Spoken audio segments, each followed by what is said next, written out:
Hello and good afternoon, everyone. Back yesterday, bit of a issue. Workers in the house, noise. Couldn't exactly have a good stream without, a lot of noise coming through in the background.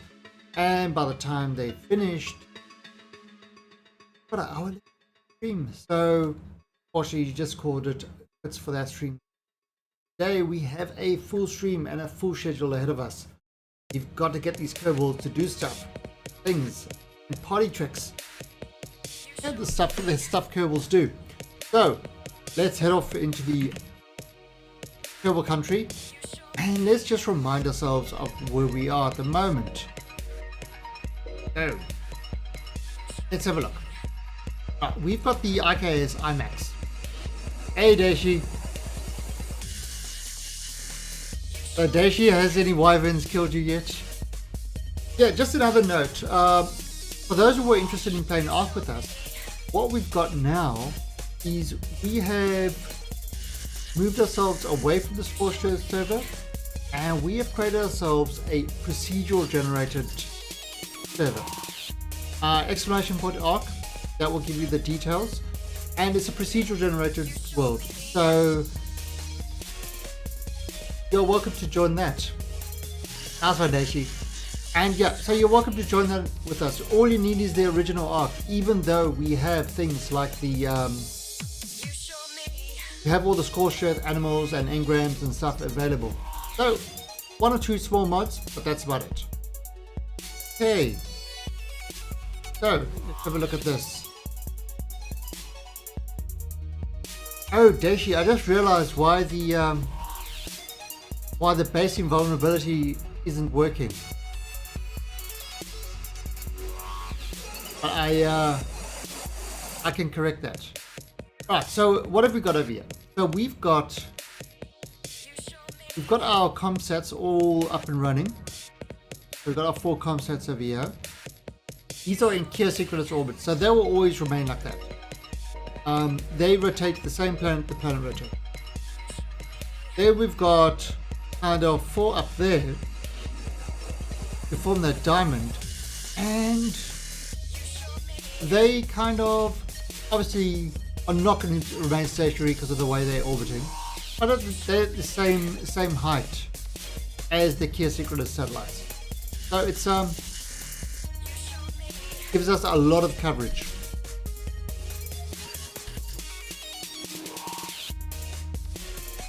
Mind of Kerbal. Yes. I know, but that's why I had to. Yesterday's stream was a bizarre one because we were actually setting up the whole Ark server on stream. It worked. Alright, and then we've got the space station up here. So let's head off and see what else. Remind ourselves of what the space station actually looks like. This is what we've built so far. We've got a medical bay here. I'm going to start the med bay, and we are going to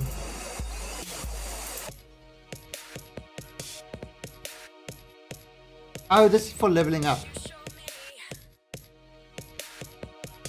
Oh, there's no. Oh. 2 people in the mid bay there. Nobody in here. IMAX 1 in space. Yeah. What they wanted to IMAX, so we decided to turn this whole habitat area into IMAX space. Now let's have a look at how this actually affects our life support. Right. Wow, we've got a lot of Kerbals. Jeez, look how many Kerbals we've got in this thing.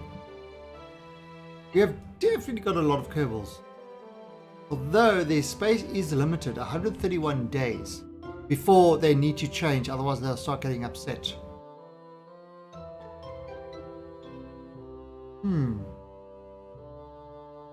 So the question is, I mean, food-wise they're okay. So this doesn't counter, remaking food. Mulch. Okay, so we've got lots of Kerbal poop. The longer the mulch remains up, and we've got fertilizer, we've got lots of food.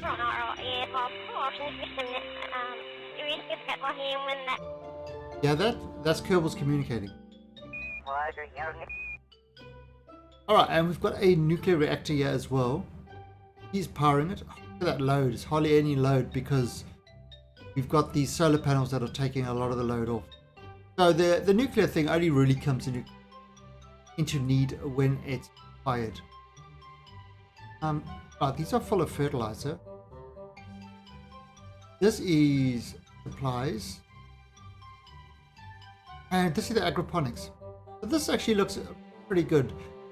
Yeah, oh right, these are the material kits. I see these are mostly empty now.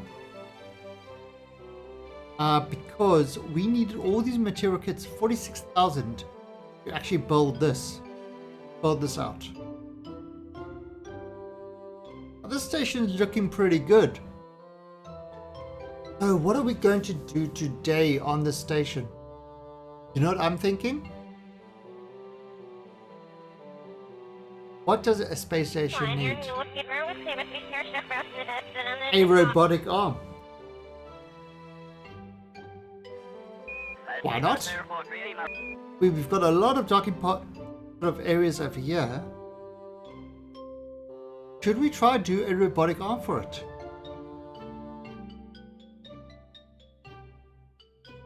Let's try that. Let's try a robotic arm. We've got robotics. Yeah, a lot of these. Dude, it's dark in there. it's dark. My Kerbals can't see. I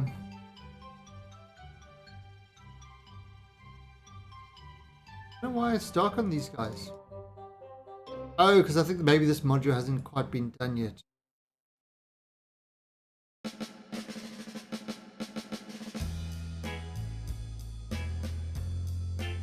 No, there are no escape landers. No escape landers. Once they go up, they don't come down. But you're right. Maybe we should do. Actually, no, TJ people. That's probably a good idea. To send up a series of escape landers.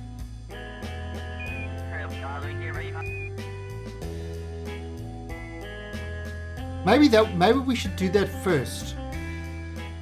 Is just send up some.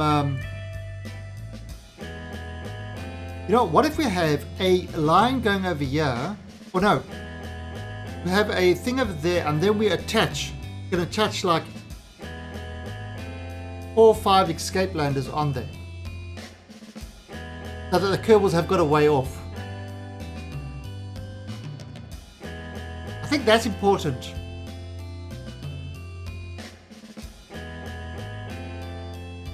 Yeah, let's do that. Let's send up a.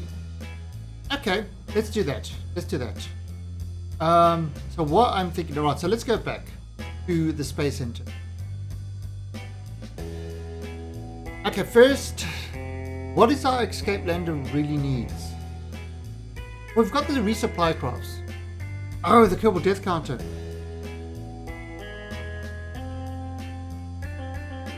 There we go. Alright, so let's see. Now, if we have something, so this is what I'm thinking. I'm gonna do this.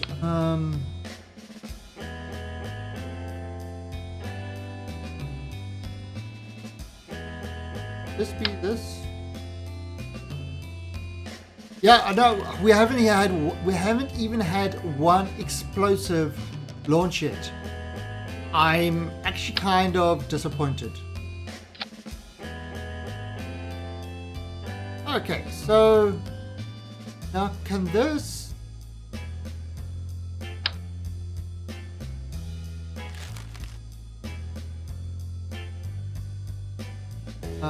docking port. So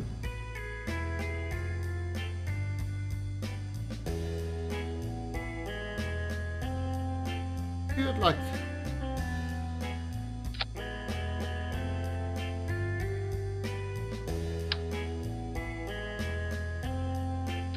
If we do something like this, okay. I got the joke so much watching Gravity. Yeah, if we something like this. Okay, so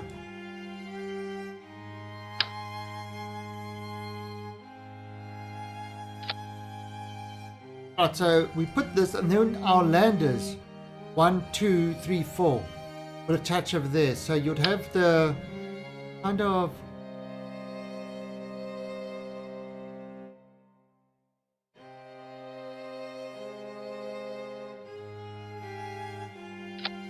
you'd have the lander would be something.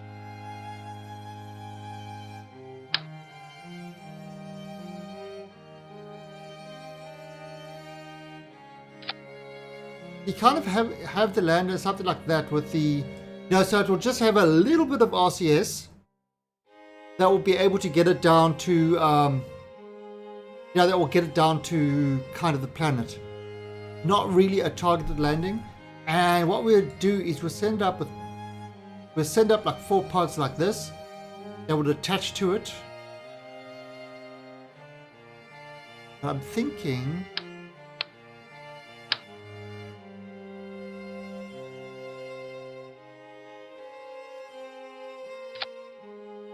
something like that. No, maybe it's something smaller. But you know what I mean. You have this very small ones.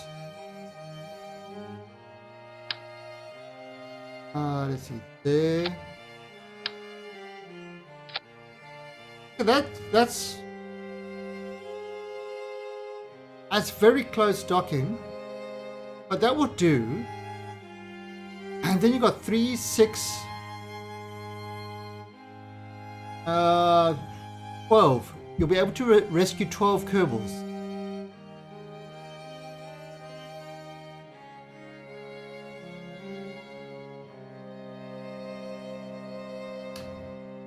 So what do you think of that as as doing an escape system? Do we want to increase the size of this? I mean, do we want to say, for example, do we want to make this longer?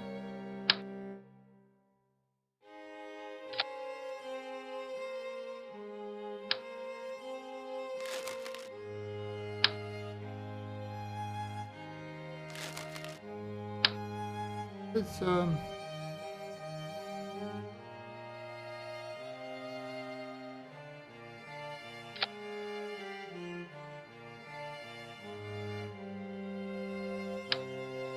too big.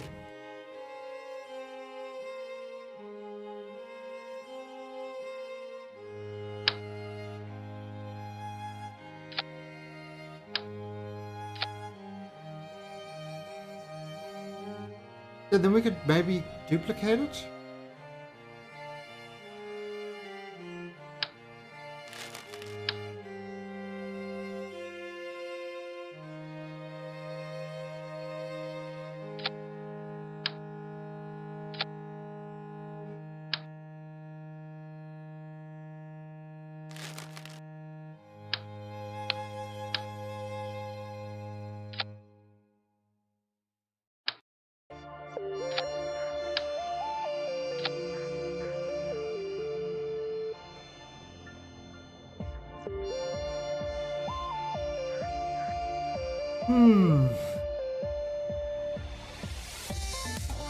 That's okay.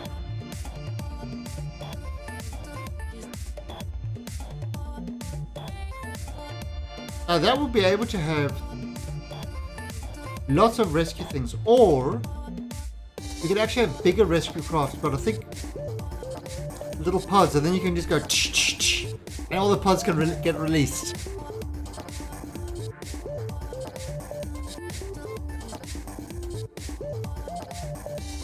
Okay.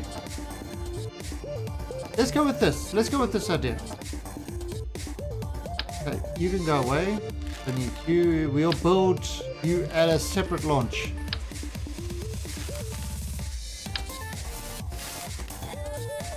And I want one of you. Oh. Keep pressing the wrong one. The window key instead of the...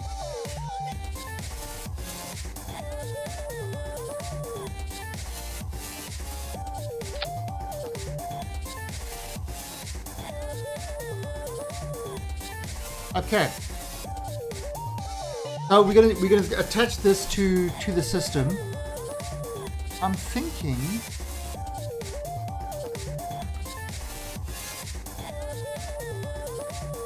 All right, and so this needs to kind of. Okay, so this is going to be escape. The IKS escape tube.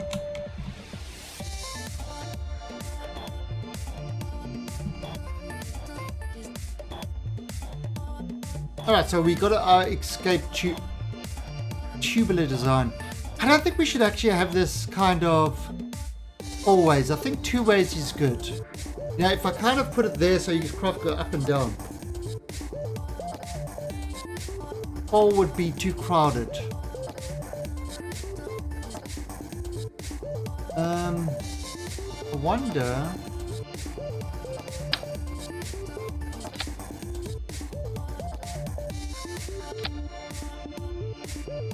That might be an idea, just to make certain that these are attached properly.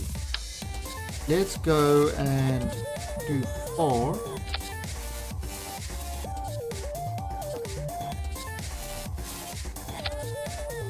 Right, let's make sure that that is actually not going to budge. Alright, then we are going to have a decouple node.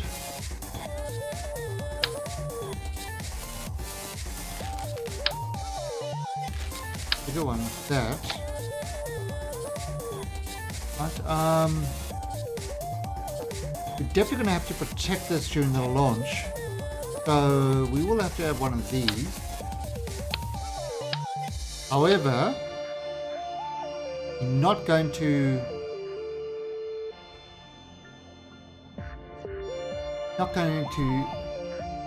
do that. Oh, you know what I can do actually?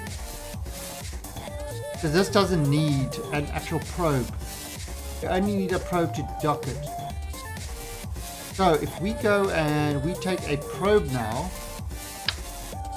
we put the probe over there,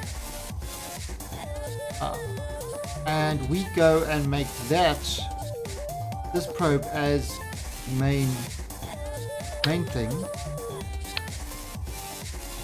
we can actually get rid of this probe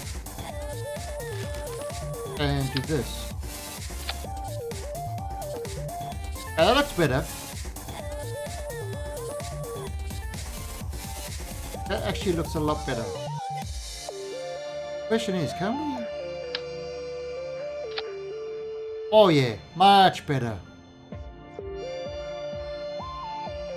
Yeah, that looks much better.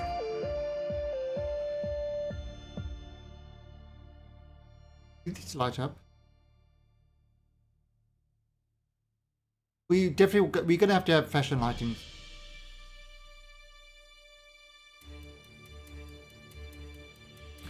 Alright, so we've got that. Then what we're gonna have is we're gonna definitely have some. We have to have some fuel to maneuver this thing in.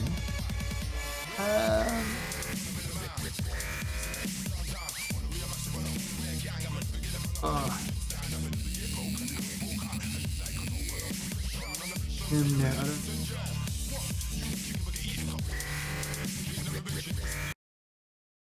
don't. I'm not a rap fan. Sorry. Not a rap fan at all. I put the probe below the decoupler. So what's going to happen is this will dock this this, it will dock it. Then this will decouple and fly back into the planet.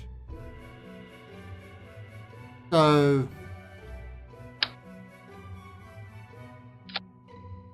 wow. That's a little bit too much delta V.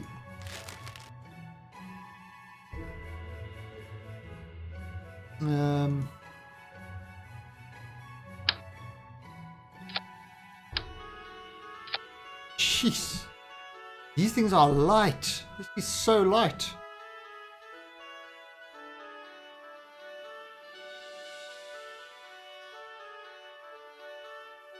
Right, so we're going to auto strut the heaviest part. Okay. The strut. Don't need to because you've got the struts there. Okay. Now what we are going to do is there are the we want the monopropellant tanks.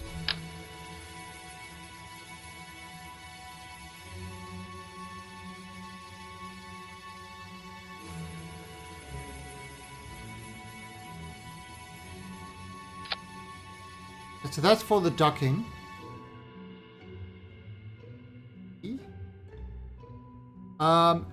We want to have a... Oh, there's no battery. Don't need a battery, really. Might have batteries on. How much power has this got? Electric charge 30. Okay. Definitely needs to have batteries on. I'm thinking maybe... power. Maybe just add one battery. That should give it enough power to get into position and do it. Alright, so now if we look at where to put our RCS.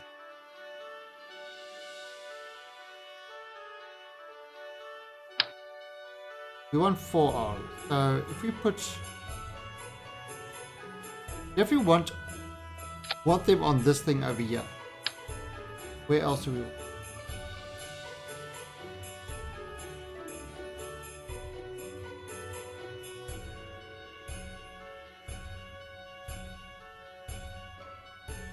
Weird. I reckon we should have them over here. Interesting. That will give us a balanced thing. Yeah, I think so. You are correct, TJP.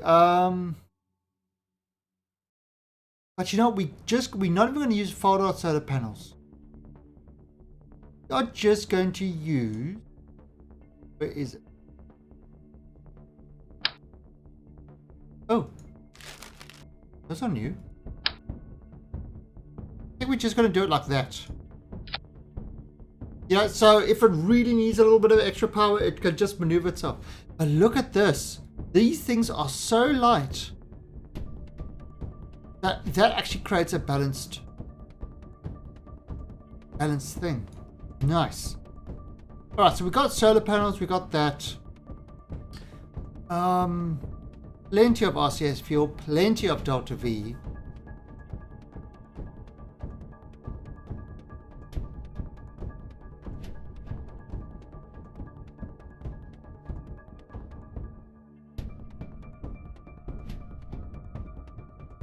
Yeah, what we do in Gilper is we are sending up... TJP will suggested something which actually made sense. How are the Kerbals going to escape in case of an emergency?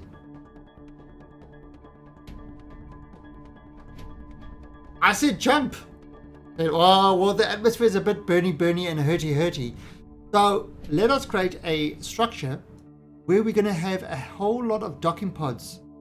So this is going to have, look how many docking pods can actually fit on this thing. And then we're going to start setting up the docking pods. And just to save the Kerbals. Because we don't want to see the Kerbals die. We do. We really do.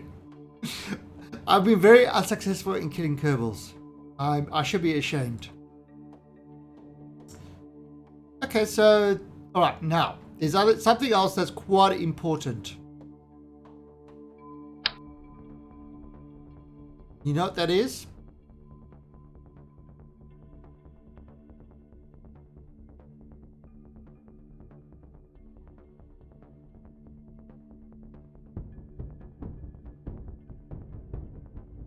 Oh crap.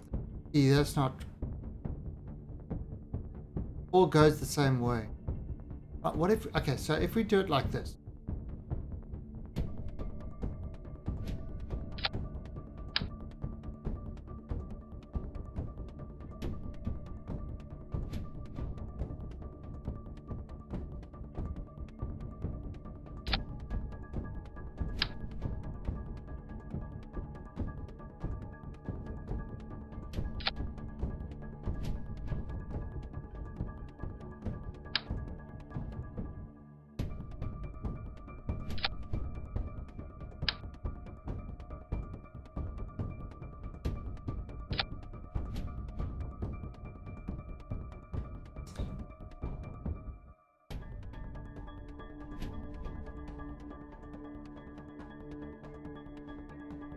Atmospheric lighting. Alright, so do we want to change the colors of these lightings? Or just leave them as white? Do we want to give it kind of a... two over there. You know what? 2 is better.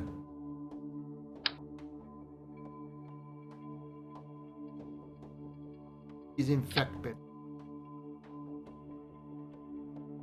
Do we want to change the colors of these? Do we want white lights, or do we want to give it kind of a different glow? Maybe more of a yellow glow?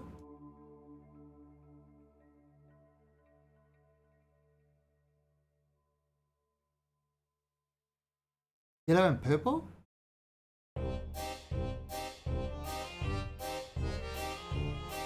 Yellow and blue? Sure, yellow and blue, that makes...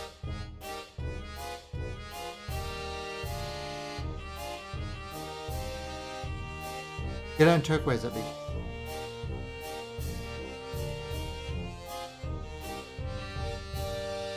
Blue and red. Well, yellow and turquoise...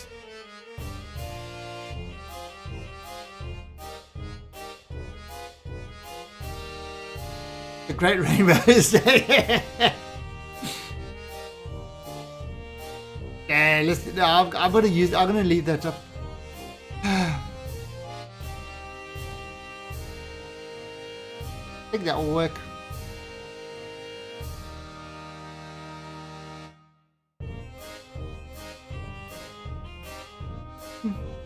Okay.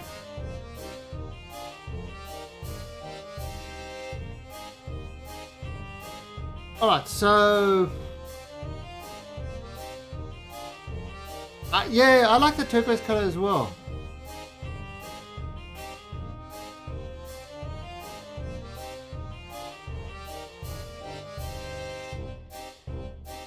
Oh, you know what I haven't got? None of you remembered.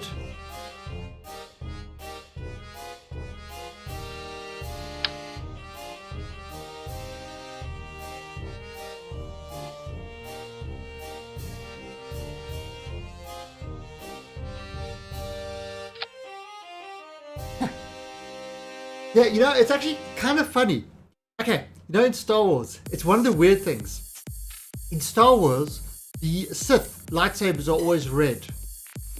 But the Sith or the Empire's laser weapons are like different colors.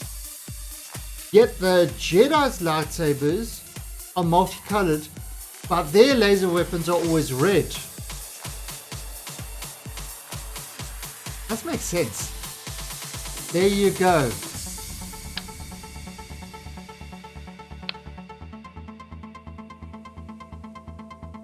Alright, so yeah, he's going to orbit. That should be fine.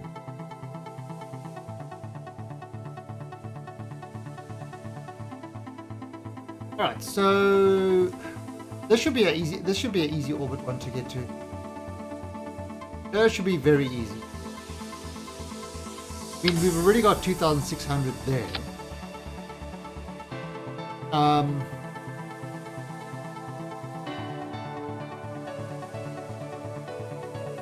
Gonna give us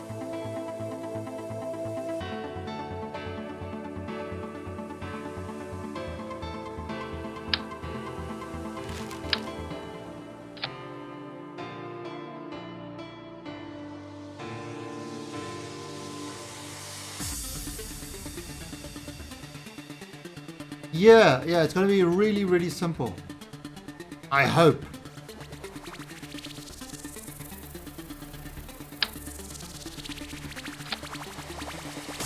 Jeez.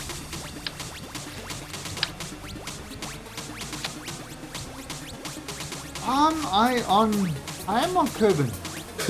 This is crazy. Okay, see, that's not enough.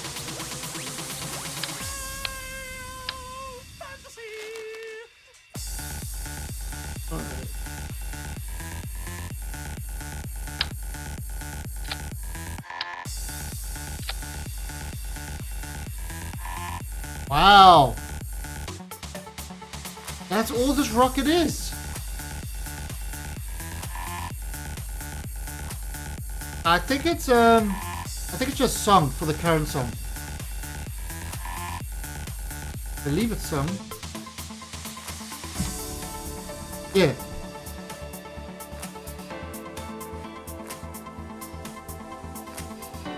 Wow, look how tiny this rocket is. Look how much power it's got.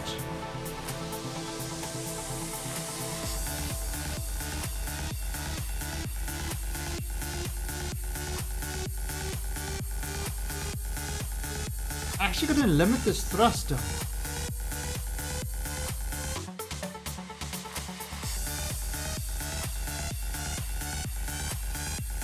Yeah, this is basically what I've got. This is a YouTube list. What I did is I did a search on YouTube for royalty-free playlists, and this is what I found. I just took a couple and meshed them together, background music and stuff like that. Seems alright.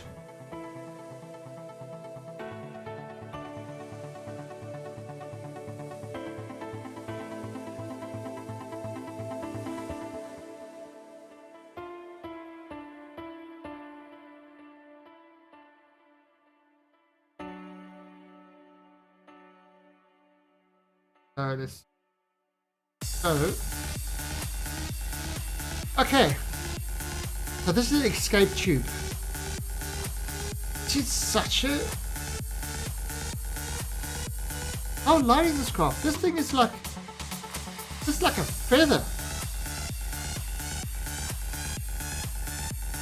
Yeah, the thing about the royalty free is because I stream both to YouTube and Twitch, if I, with some of the songs, okay, it is so ridiculous. Some songs, it actually blocks my YouTube from different countries. So it blocks the thing from different countries. Others I can't monetize it, which isn't a problem because I'm not monetizing anything at the moment. Others block embedding. Others say that actually one song removed the entire audio of my YouTube. The entire video, 4 hours of video. One song said, you use the song, we taking away all the audio of your YouTube. One song. It's just, you know, it's a bit of a mess. It really is. Okay, so this is a good one. So we're going to save this. And let's launch. But YouTube has also got something now which is pretty cool. So beta thing, it's a song removal. So you find the offending song, and you actually can, even after your video has been uploaded, remove it from YouTube. Find the offending song and you remove it. And then it just, I don't know what it does, but it actually removes that song and doesn't kill your audio. So oftentimes I need to do that. I mean, I don't mind people doing, you know, I don't mind people requesting songs and things like that. It's just afterwards, occasionally you have to go in and just remove those songs that are just screwing with everything. Right, so let us launch. Full power. This just doesn't seem right. This actually just doesn't seem right. That's working.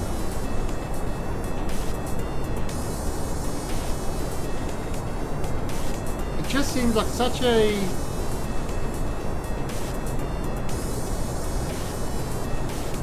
Yeah, this rocket just... I don't know. This rocket seems too small. Or maybe it's because I'm so used to building monsters that...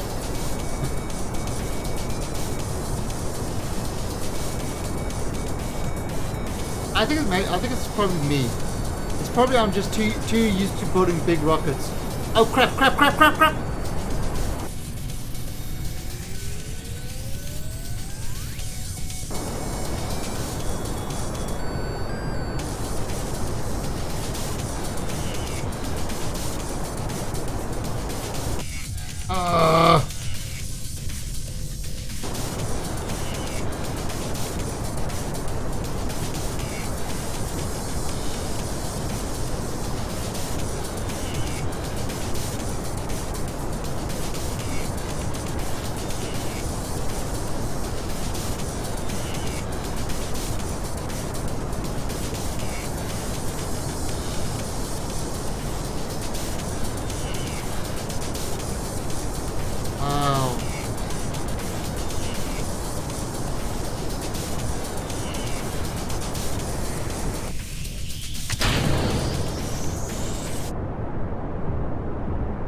Yeah, pretty much the aerodynamics screwed it.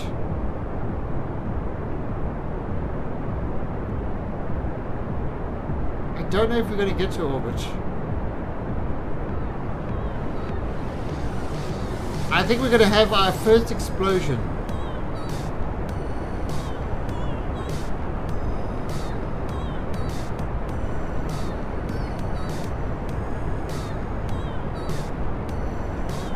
It's still going up.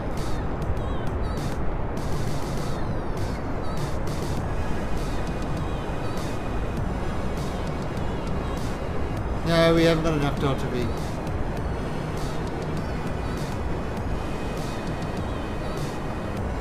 Okay guys, this is our first Kerbal explosion. Our first bad launch that we couldn't recover from.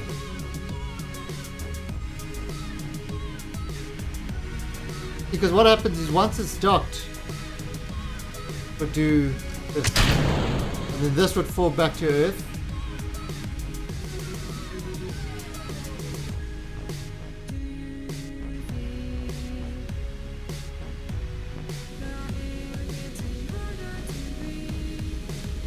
Well, if we're going to make this explosion, let's make it good.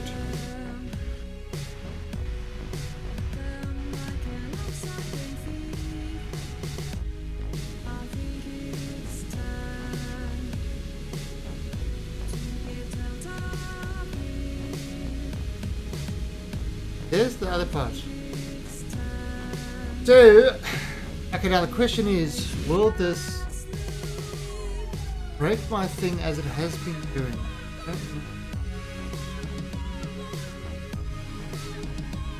Let's have a look.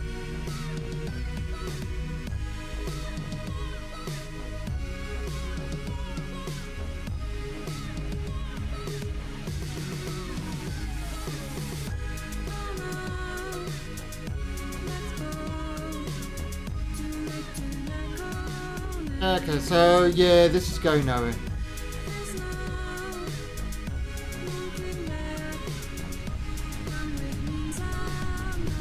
Oh, don't fall. Save yourself. Save yourself, Probe. You're the only one that can. The only one that can save yourself.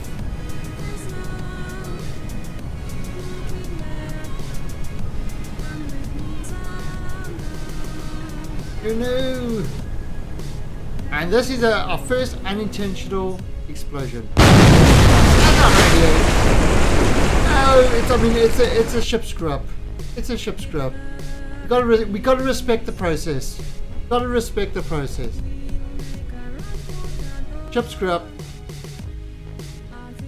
Okay, and we might as well revert to launch because we're not going to change anything. So we've got one ship boom. Have to respect the process. Alright, so let's try it again.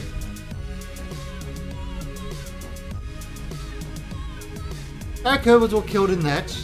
It was, unless robotic Kerbals are. We could have robotic Kerbals.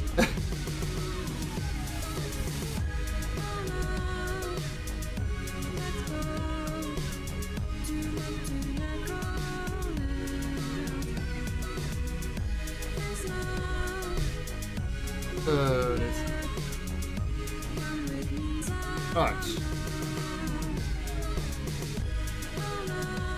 Let's try this again.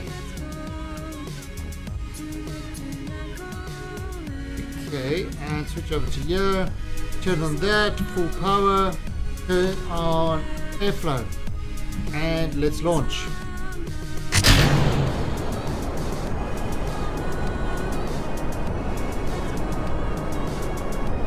Wait a minute, did this? No, that didn't seem right. That did not seem right at all.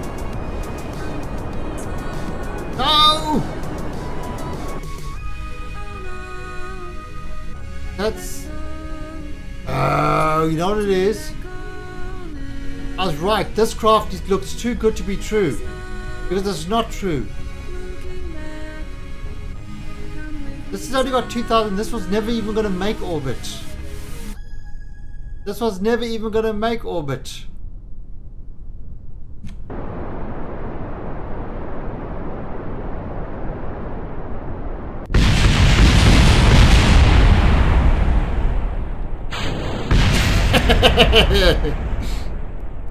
Okay.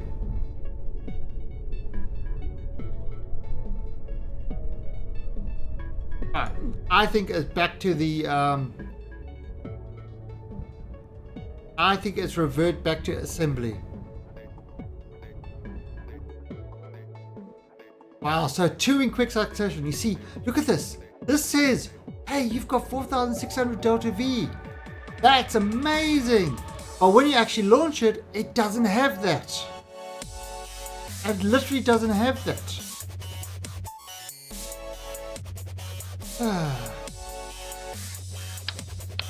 This is lies. Lying to me. Are you lying to me, Kerbal Engineer? It is your idea. I absolutely blame TJP. His idea. He led me to all the explosions. I don't understand why this should not be giving that much delta V. So let's ignore that. Let's ignore that one completely because I think it's a load of bullshit. Firstly, I think that's a load of Don't believe that. I don't believe that. That's an atmosphere. Look at that.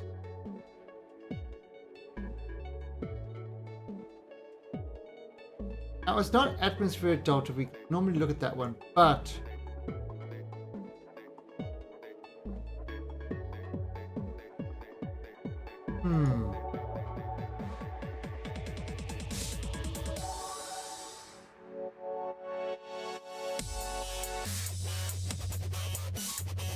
yeah, okay, I get it. I get it. All right, look at this engine. Now this is what's happening. Oop. So this is what's happening. In atmosphere, it's 64 kilonewtons. However, in vacuum, it is 4 times. It's 250 kilonewtons. So this is a vacuum thing. It is not. The problem is the first stage is not going to get us up there. Not going to get us high enough. So this will move around in vacuum very well, but we still got to get up there. And that's what we do. So basically, if we do put this on and we don't count this, we say stage 0 is a no stage. Let's look at getting this guy up there. We can actually tap full again. And what we're going to do is we're going to just add another stage over there, and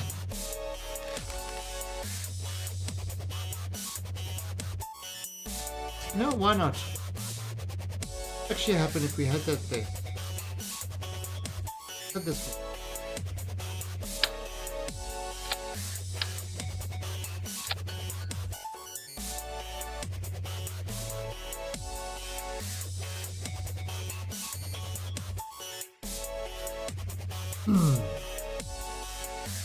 See, 2.6, 2.9, not quite. So we need kind of more. Throw this guy there. Okay, that will do it. But we need a more powerful engine. Because it's now doing more fuel. So we'll use the mainsail. Yeah, it wasn't months enough. I was right. I'm sending a UFO to the moon. Nice, I take. Did you make yourself a round craft? There are UFOs in my chat. On infinite fuel. Ah, that's a hacks. Haxel. That's not counted. With infinite fuel, I can have anything. Unfueled object. Nice. I like that. Okay. That's a little bit better. That will get us up there, and then the atmosphere, look at that. But we should be kind of out of the atmosphere by this stage. You know what? Let's just actually play this much safer. Let's play this safer. I mean, it's not like the fuel is costing us money. It's costing the Kerbals. Kerbals have got plenty of money. Wow.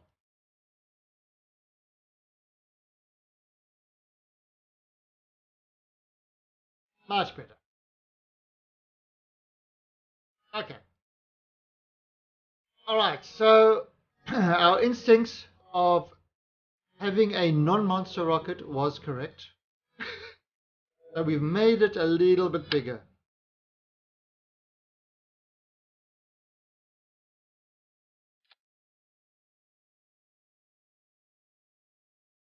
Oh yeah, no, if you can, interesting. That'll be interesting, Titanic. If you do get it working in that, post a picture of the craft in chat. Now let's throw it onto Imgur or Imgur or whatever you want to call it, and yeah, throw a picture in chat. Let's have a look at it. We could probably try do. Should we try do a round SSTO? Oh, this doesn't need it. Okay.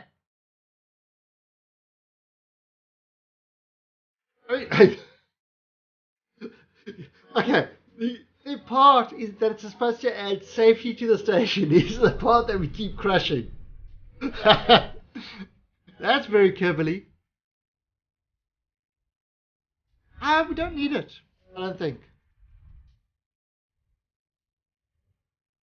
Famous last words. We don't need it. We got enough power. At no time.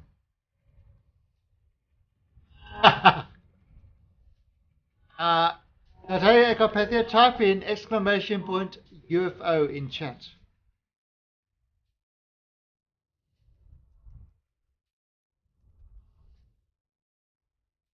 Type in, then type in exclamation point blueprints in chat.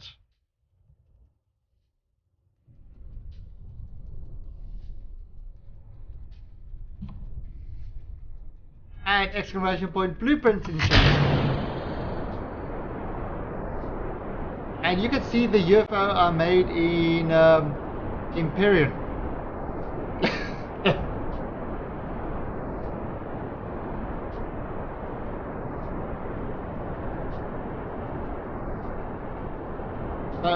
Actually, Imperium is a great it's a great building game as well. Foo Fighters, yeah. I mean, little UFOs that park in the big UFO.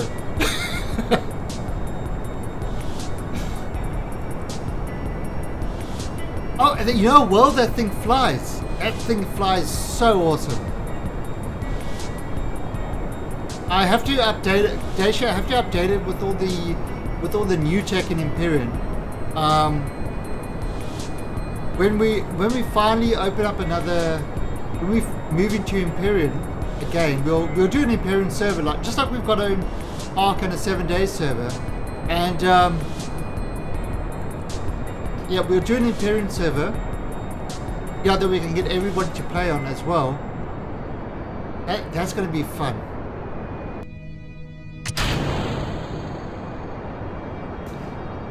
The fourth one, it is, but it isn't. It's actually more, it's got a much more of a survival element.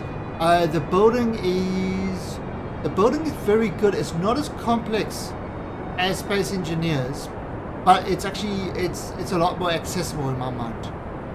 It's got mining. You've got to build bases, mine asteroids, go to different planets, different solar systems, and actually pretty awesome. Pretty awesome game. It's in kind of alpha early access, but I think I've already put in about 300 or 400 hours in it. So yeah, and multi-person crew. You know, okay, everybody has to sit down when one person is flying, but people can be sitting in turrets and stuff like that. Some nice PvP. Really good game. Really good game.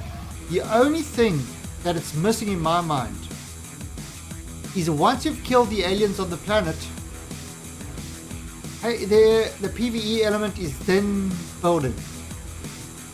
So it needs something like a good PvP in order to, you know, yeah, so that workshop has got some really good stuff.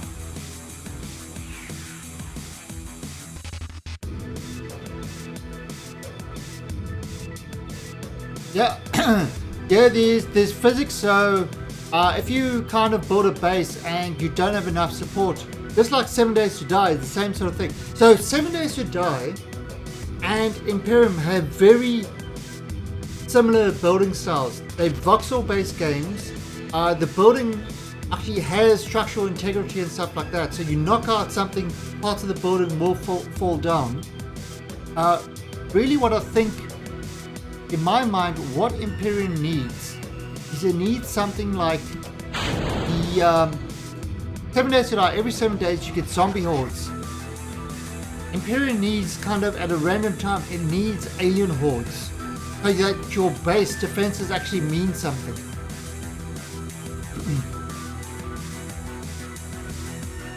But again, it's a survival game, so you've got to, you've got to grow your stuff, you've got to collect food, hunt animals, make oxygen. If you're on a planet without oxygen, you've actually got to make oxygen, and you've also got to make oxygen to have in your craft to go to space and stuff like that. You've got to mine fuel for space. I really do like Imperium. It's a really good game. They've come a long way. They're doing the developers are active. They're doing a great job. You know, it's definitely worth checking out. So it's probably something to put on your wish list. And when they have a sale on Thanksgiving, it's Thanksgiving in the States, isn't it? End of the month? That's what you guys call it? Yeah, and there's usually a big Steam sale around there. So when they have that, yeah, maybe it'll drop to like 50% price. Then it's worth getting.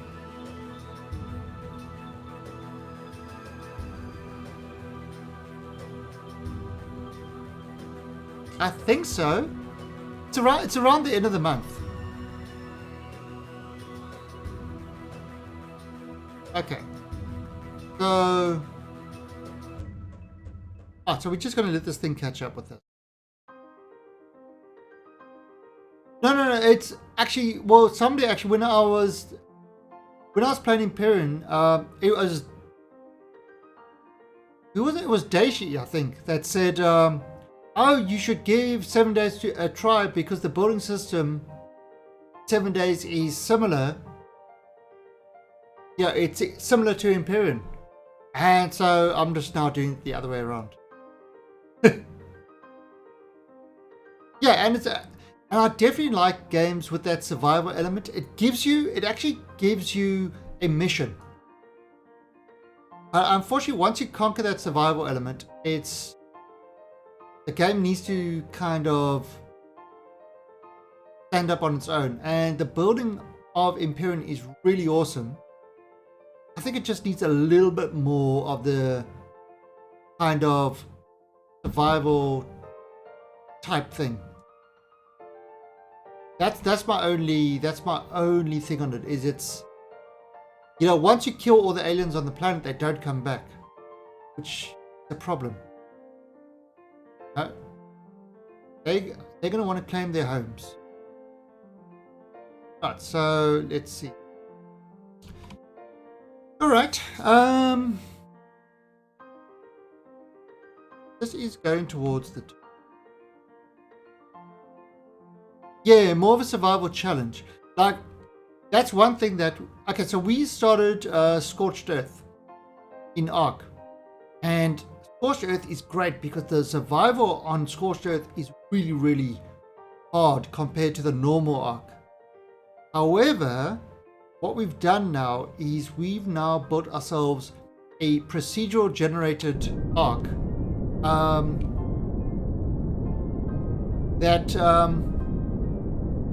just to make it more accessible for people that don't have Scorched Earth.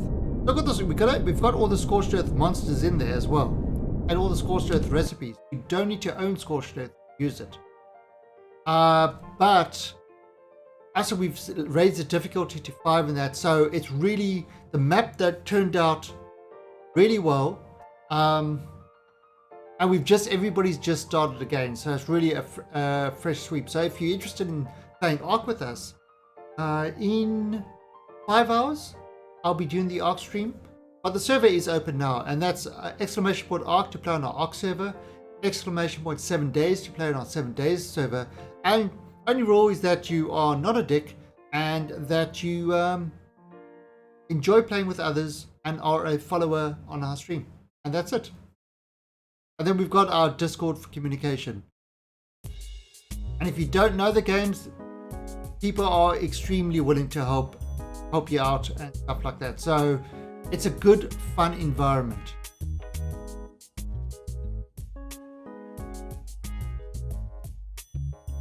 I mean, yeah, Daishi's got one of the highest pings on our servers because the servers are in Singapore.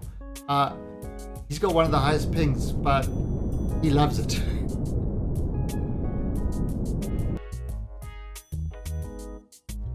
Yeah, there's true. We've got a number of other streamers that, let's see, it's Blood Eagle, it's Azulus, it's Sumter. So that's at least 3 other streamers Oh, and Kenny also streams. So we've got 4 other streamers, so 5 streamers in total that are playing on these servers.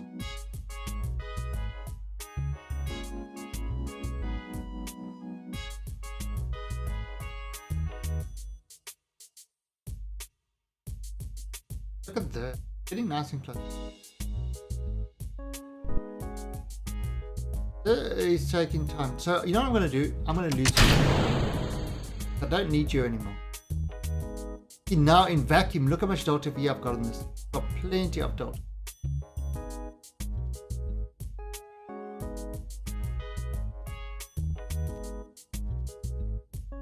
Wow.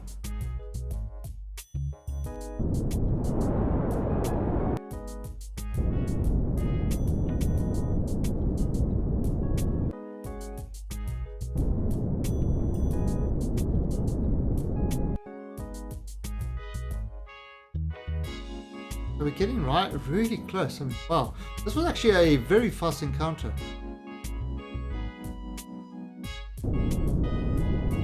Yeah, how I'm lining up the retrograde onto that target. Still going at 5 meters per second. So I'm literally going right at the target. In fact, I could actually do it. See it over there. That's some mighty fine lights you have there.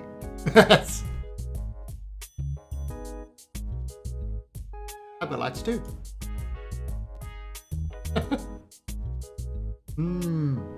Lights.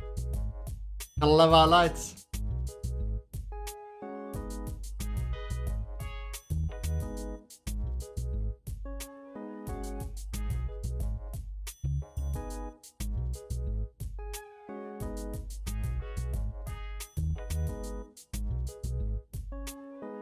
And again, also, if people have got any other interesting games that you want to play in a group and things like that, and think will be fun. We like space, we like survival, you know, a whole sci-fi thing. Yep. Definitely something. Osiris is another one we played together. Yeah, not on the stream though. What you do in your browser is your own business. I'm not going to dictate whether right or wrong, or even how many potato chips are involved.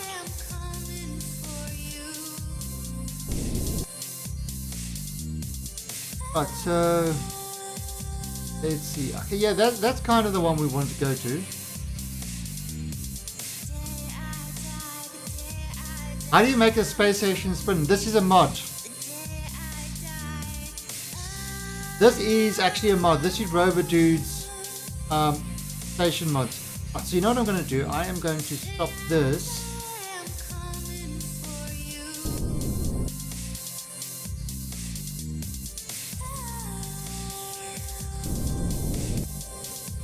Okay. Now we are going to turn this around. We're going to dock over there on that porch. The IMAX. It is definitely our IMAX station.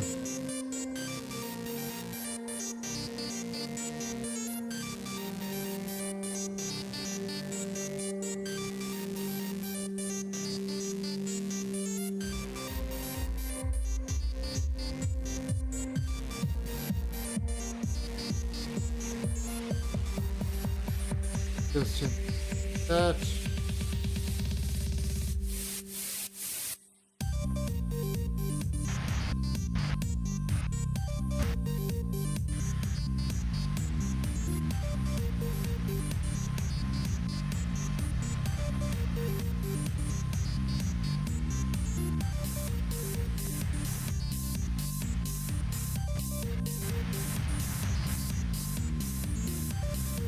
Getting this lined up.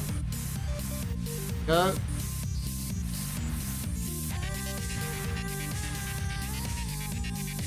Okay. Now we are going to like that. Go. We are also going to just forward a bit.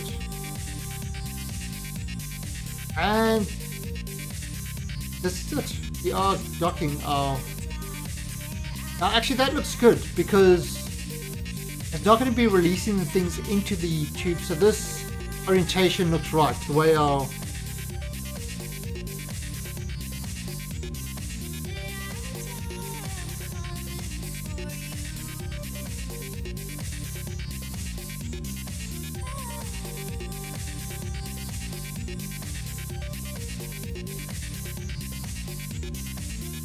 Calculate the endurance of spin. There is some mod called perpetual spin which will allow you to build spinning things.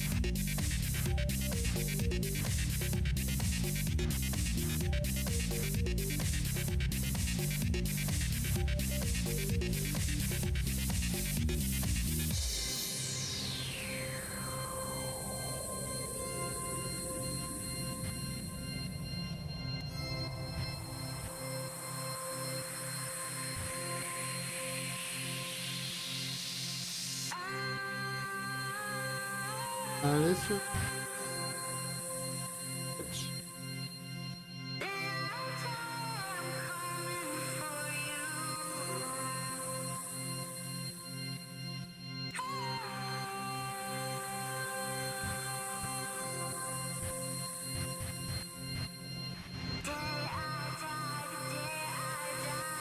I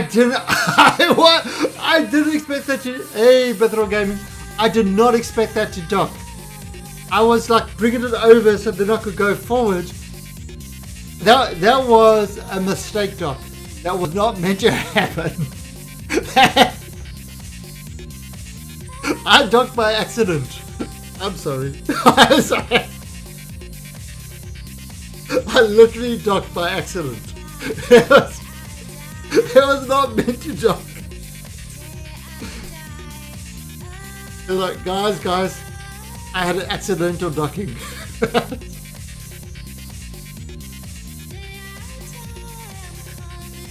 look at that. The blue, yellow, purples. Alright, now, this is why we did it. This is why we put the probe over here.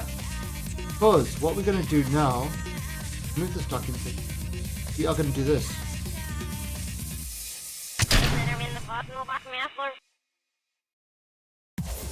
And then he can go like this. You might have turned this on.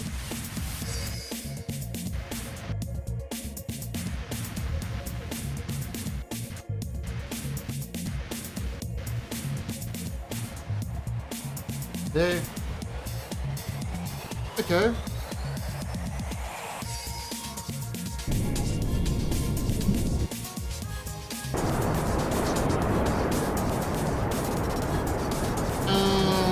Going for... Hey, see, I'm actually... Yeah, we're thrown into the ocean. Or, wait a second. Go up her house needs renovations.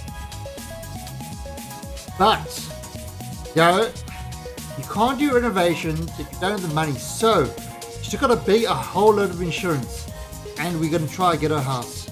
She lives in the desert somewhere, silly place to live. But that's what's going to happen. So let's see if we can.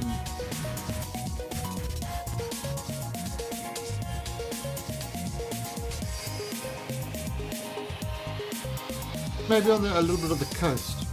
Your house, yep.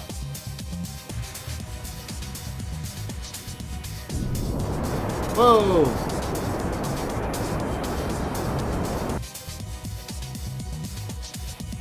Are you sure?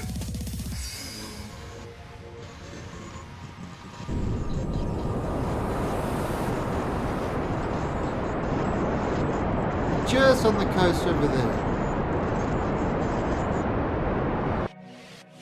Just over there.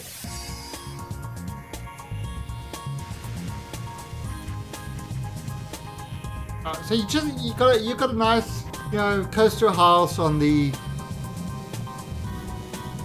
Remember, this is a planned explosion. This is not counted as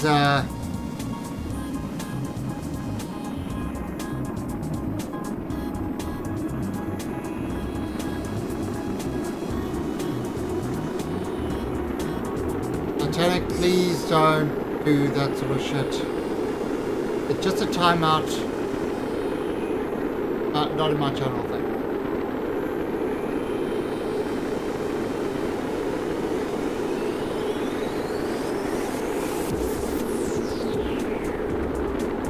Alright, so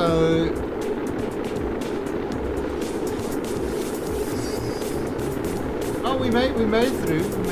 That's good.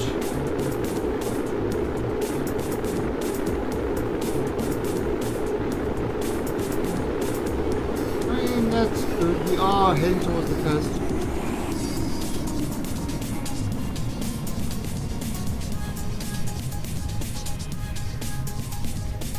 SS, RSS? No, it's not real solar system.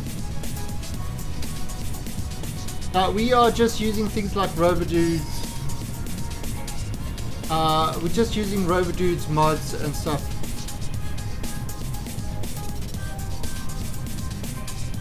Where are we going? No, we should be hitting ground.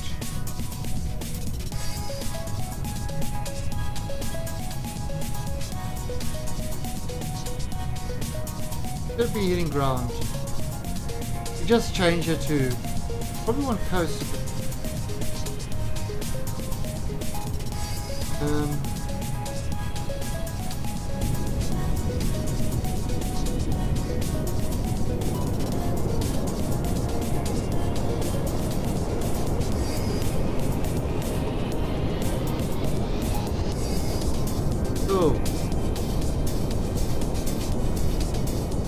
Dude, we're actually not falling. Oh, there you go. Titanic, stop it with the caps. Seriously.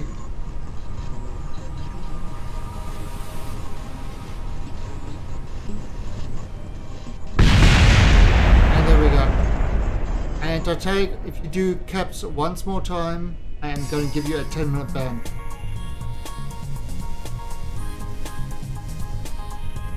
Alright. 10 minutes. Alright, so we've got we got that one done. So no more space debris. We've got our station in space.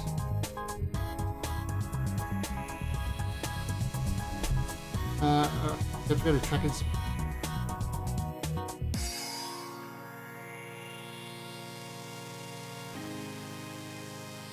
The pro brain. We'll grow another one. Oh yes, one thing I did do.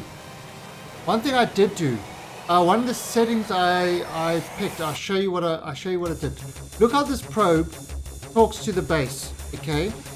So while it can talk to the space center just fine. Now watch what happens. As it gets to this point over here, boom, it loses the signal. Now, the reason it's doing that is what I did. Okay, first of all, let's switch to it. What I did was, remember I was looking at that setting that would help to not let the things go through the planet. That actually looks pretty damn cool. That looks really cool.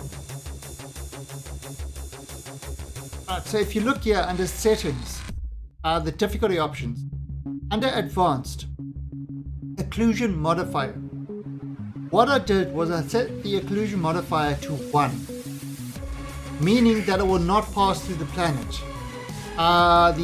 Initially this is at I believe it was 0.75 and 0.90 or something like that. So it actually allowed it to pass through parts of the planet. By setting the occlusion modifier to 1, as soon as it hits the planet, it stops. It does not cut through the planet at all. Meaning that you have to have you have to be able to actually see it. So over there, it can no longer see it. So it has to use the satellites to talk to it.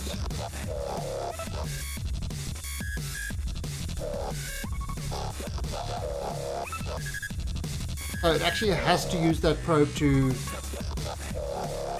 use it.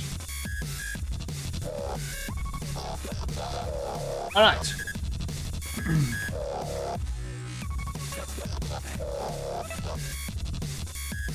Okay, so we've got, all right, so now that we've got our escape pod, let's call it our escape pod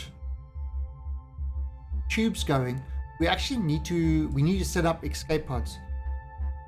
What was have we got in this? Yeah, I agree. I agree. It's that going through the planet was kind of that. I didn't like it. All right, so we've got 1, 2, 3, 4, 5, 6, 7, 8, 9, 10 Kerbals. So we've got to send up at least 4 escape pods. You know, we're going to set up another 2 Kerbals as well. So,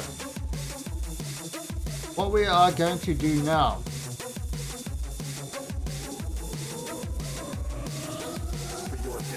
we are going to the Space Center and let's look at what is our escape pod going to be.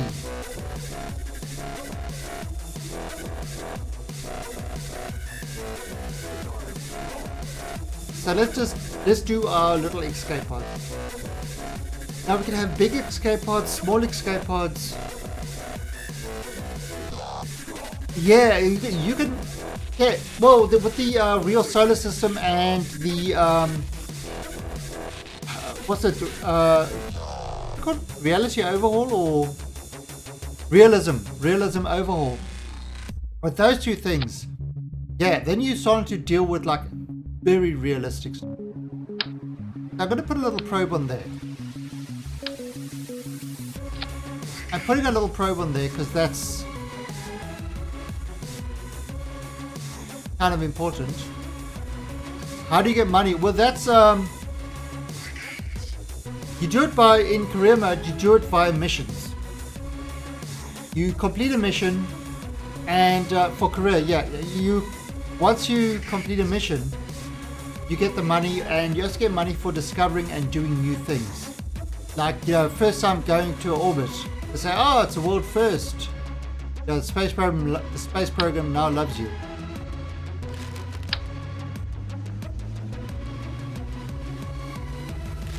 Who knows? But you have to complete the mission properly.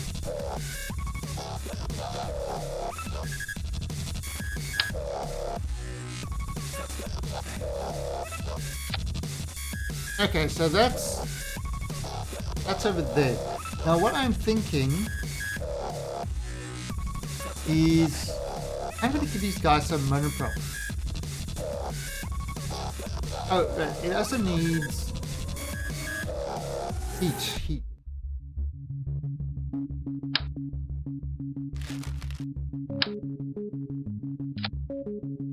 Okay, so that's there, and then we are going to need obviously parachutes.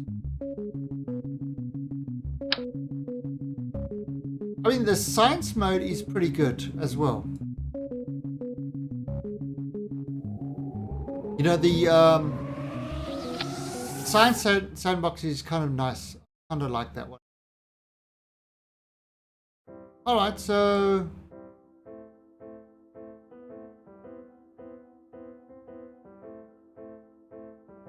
okay, so this is your 2 parachutes. This is basically our escape pod. That's exactly what I'm doing, TJP War. That's exactly what I'm going to do now. So, what I'm thinking of doing is monoprop engines. Got little monoprop engines. And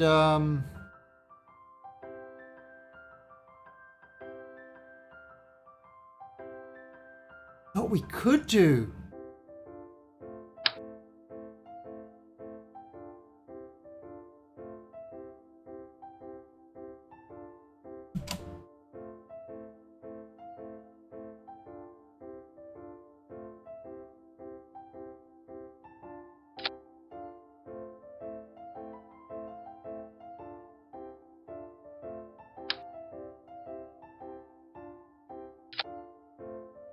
What do you think of this?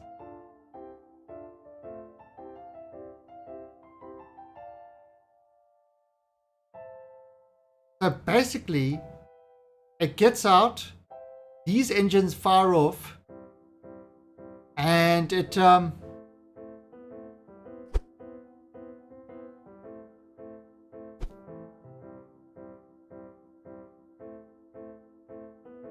it gets into retrograde. These engines fire off, and that just, high speed sends us the. So it's got no targeted landing or anything like that. But that is, look at that, 7,000. So that's a really, really cheap escape pod. I think this might work really nicely. You do it like this. There you go. I think this one actually might work really nicely. It's going to be completely uncontrollable. We don't need that. It's really, really basic, and we've got a probe core in there. This has got enough electric power.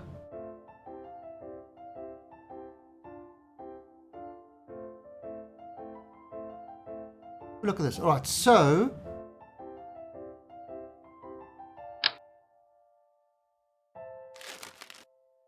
this has got, you see, this has got, it's got its own antenna for 5K, so enough from the space station to then talk to the others. Maybe the space station will need a relay then. Correct. You stack a bunch, and you pop one, then you move to the next one, move to the next one, move to the next one.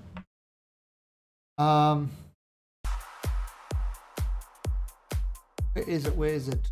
Okay, so yeah, you see it's got pitch and torque, and everything else is part of this thing. So we don't really even need the probe core to have anything like that. The probe core is just in case there's no pilot, we could still use SAS.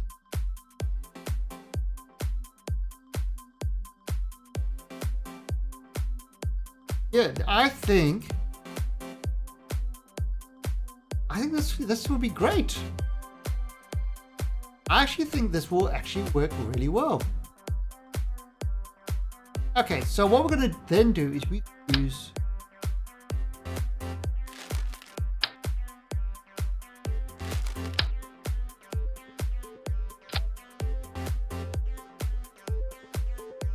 now, you know what I'm going to do? Hey, what I'm going to do this.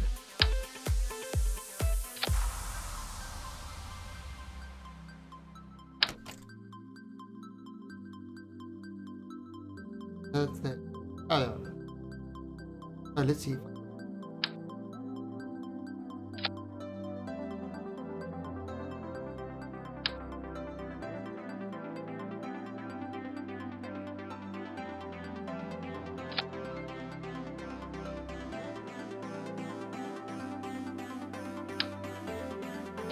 Oh, away.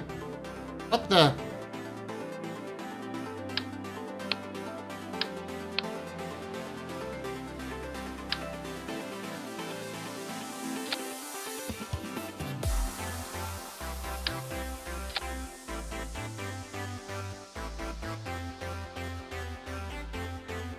Well, MK1, the problem with the MK1,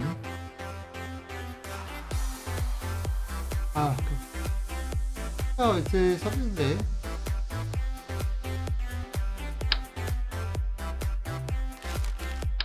Boy.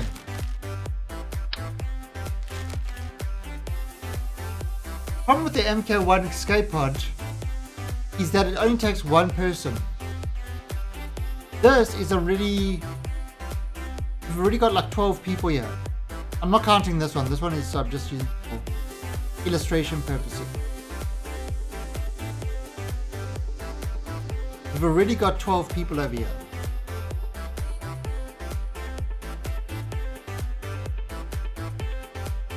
You know what? I'm going to do another one because we have to have a test one.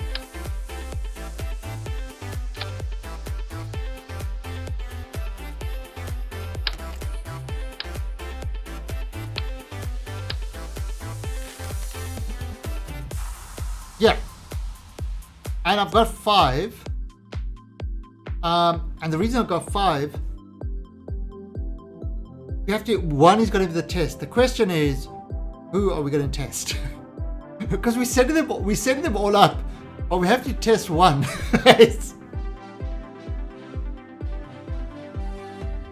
I think we'll bring Gilper. We'll bring Gilper down. Okay, so I'm going to call this escape pods.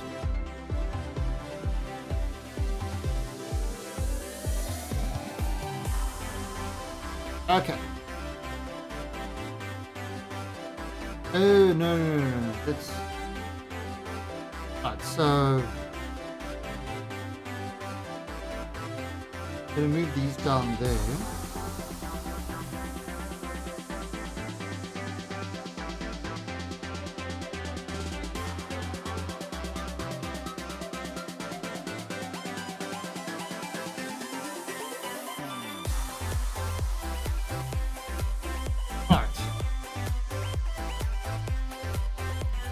Gilbert, thanks for volunteering to test one of our escape pods. Never been tested before.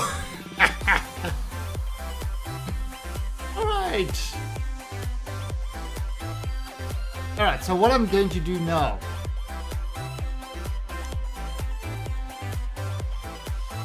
is, and we have one of these engines again.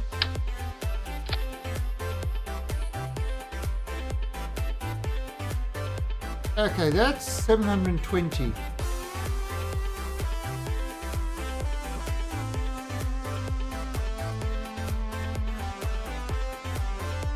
I mean, look here, if these escape pods don't work as planned, then we'll figure something out. 720 Delta V, that should be enough. Well, not really. We're gonna need a lot of RCS to get these guys into position. We're gonna need to deorbit this as well. So I'm gonna give that a probe. The power. We are also gonna need. We're going to need to shield all these things. Hey Crypto, what are we doing? We are setting up escape pods to the space station. Every good space station deserves, nay, demands a way back to come back to Earth. They demand it. We are not going to build a wall around Kerbin and keep the escape pods out. We're not going to do that. Be better than that. I'm sorry, I can't help myself. I'm bad. I'm a bad person. I can't help myself.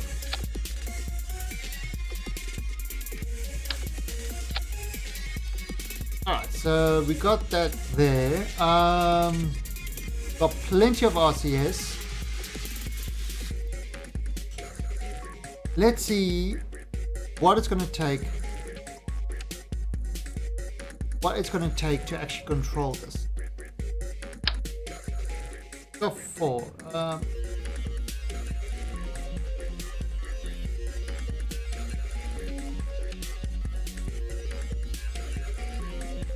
Two.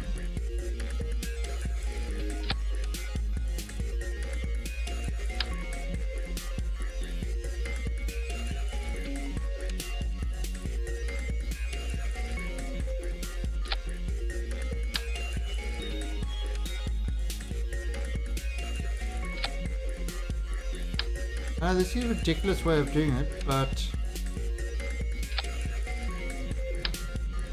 you know what? I think we passed ridiculous a long time ago. I don't know how balanced this is.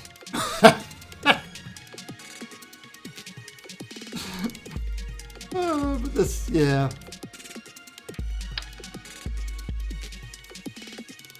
I mean, why the hell not?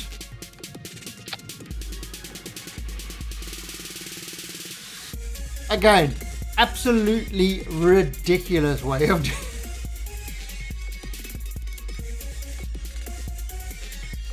But hey, ridiculousness is good sometimes. Alright, now we're gonna need batteries. Or at least, I think we're gonna need maybe 2 of these, I reckon.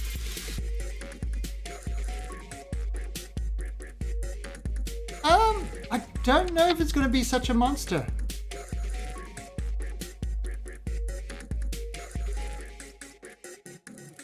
It's gonna be an interesting one. I will say that. Now, interesting enough. Then I do this.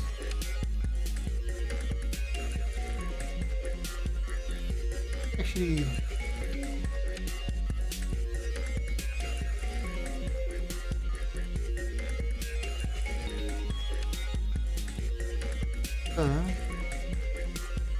let's see. Oh.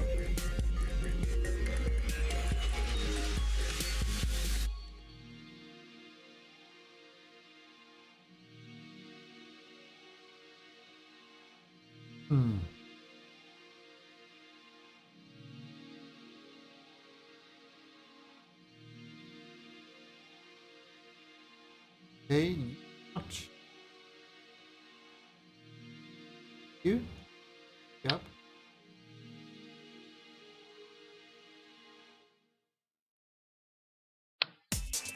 Now I'm gonna and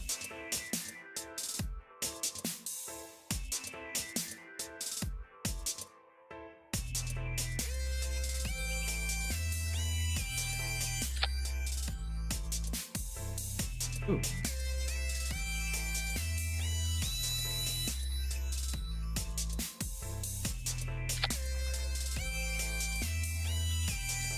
Okay. Somehow that works.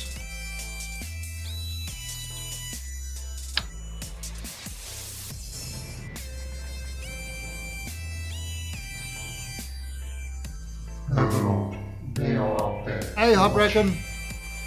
Thanks for the host. We are currently, what we are doing is we are building a escape pod system for our space station. We've got a ridiculous space station with an IMAX on and everything, and now we are trying to build. We are trying to build a space station, a escape pod system for it. But you know what I'm going to do? I don't think this is going to work too well. Let me just try. Okay, so let's try.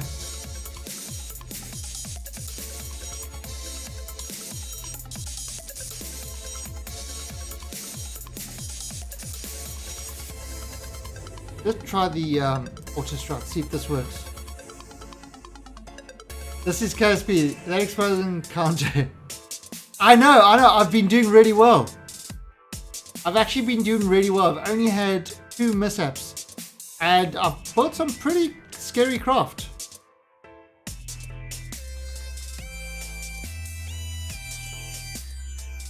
Yeah, autostrut, but I don't like autostruts. Really don't like autostrut. Autostrut causes things to explode on the landing pad. Okay, so that's kind of... This is our system.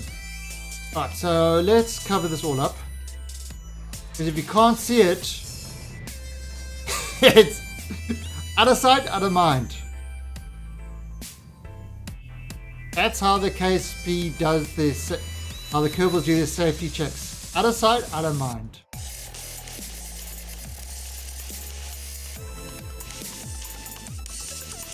Alright, so we've got that all covered up now.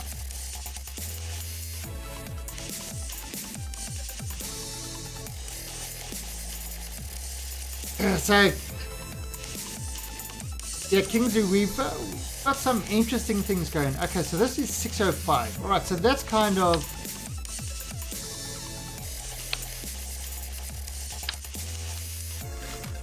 now we've got to get this up into orbit. So to do that, of course, we need more boosters.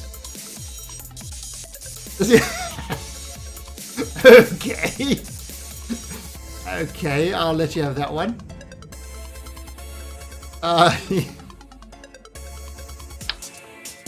So more boosters. And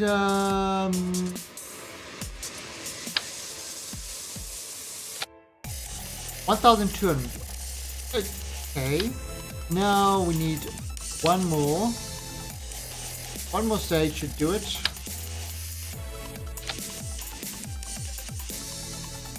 You and you are related. I'll have you two together. And you are related. You can go together. And yeah, more fuel is always better than not enough fuel. So let's give us that one with a mainsail engine. Okay. That's very low. You know what this means? This means we need to start adding things. Alright, so what are we going to add? We've got...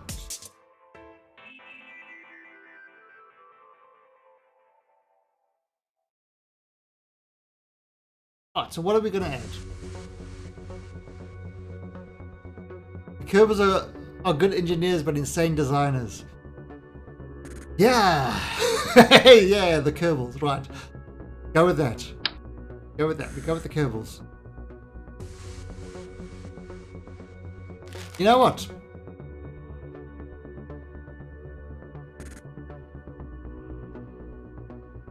What?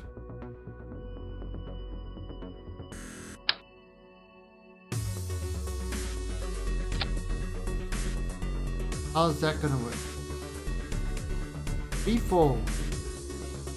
That could work. But no. Nice. Not thrilling, but nice. Okay, I've got an idea. We're gonna add some stubbies on there. Few stubby tanks. We are gonna add some... I mean, this is way too much power. That is way too much power. Wow. I suppose I could just do it with 2, couldn't I? Shouldn't all decouples and pubs have separate stages? Oh, no. I'll be doing them manually. I'll be docking one, then manually decoupling it. And these are separators. So I'll dock one, manually decouple, dock the next one, manually decouple. So I'll do each one, so I'm not going to be using the actual staging for them.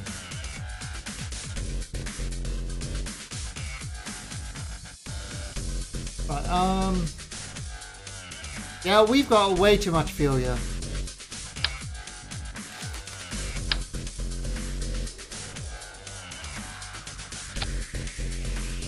But you know,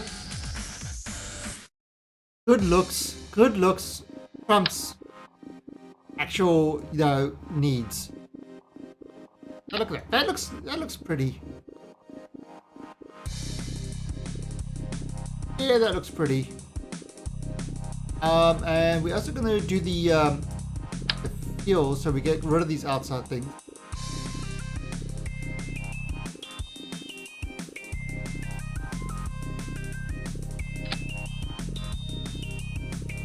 That's a more chance for a disaster to happen. Now, trying to prevent disasters.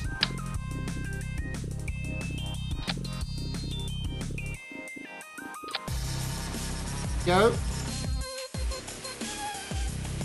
Alright, look at that. 3, 4, and then that last stage will give us plenty. Plenty. This is looking good. Okay, so now we're going to add in a way to get rid of these guys. We're gonna do these, but we're gonna try something different. Let's just do one.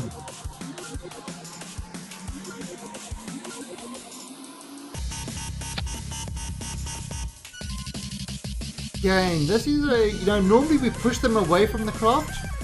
This is going to, I don't know what this is going to do.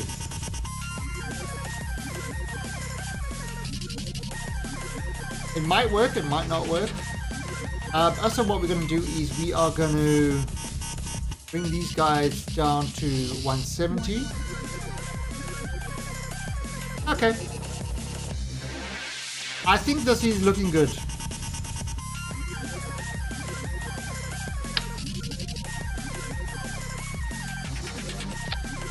This is looking good. Have we got any Kerbals aboard? No, we don't. We don't need them. We don't need those Kerbals. Do we actually need pilots? No. We don't need no pilots. Alright, so.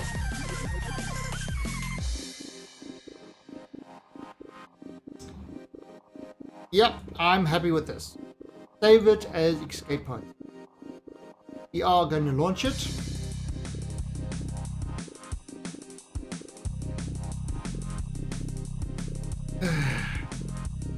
Alright, now. Oh, we actually got no lights on this. Oh, that's alright. Alright, so let's grab a pilot. Let's grab a pilot from the chat to go in. Who is our pilot? Clacker Jack. Clacker Jack is going to be our pilot. He's also going to be our test pilot. You can go in there. That's going to be our test pilot. Who's going to test the escape pod system to see if it actually works. With Gilper. Because, Gilper, what were you? Were you a scientist? I think you were a scientist, weren't you?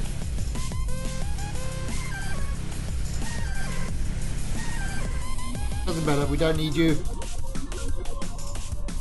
We're not going to send a replacement, we're just going to send you home. Okay, and set this as a target.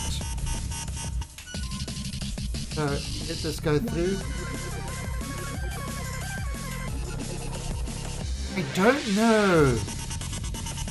We'll see. We'll soon see. We'll soon see. Right. So getting over the continent. That's perfect. All right. Whoa, whoa, whoa, whoa, whoa, whoa. Maybe we don't need an antenna. Who knows? Who knows if we need an antenna or not? We got a pilot on board, so that's fine. And launch. That actually looks pretty good.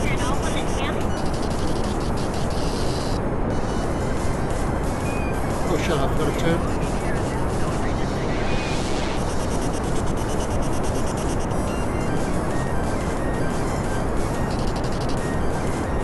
That's actually looking pretty good.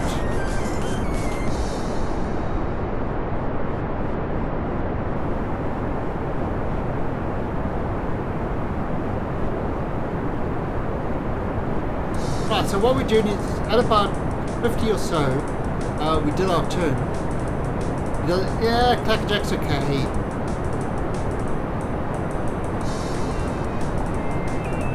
Ace pilot. He knows how to fly in escape pods.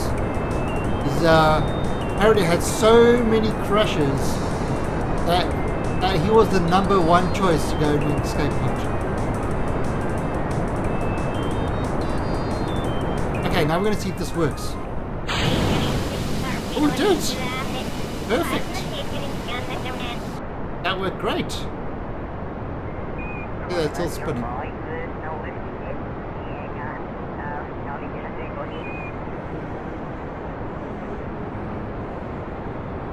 And we are still going up to...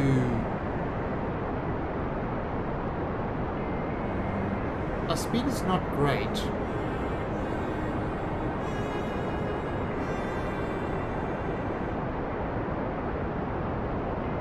Speed is getting up there. We're going up, we're going up. We need to get to about 105. That will put us above the space station, which means that the space station will catch up to us. Which means the space station will have to catch up to us, which is kind of a much better thing than trying to catch up to it. I just think, you know, find that the easier method to use.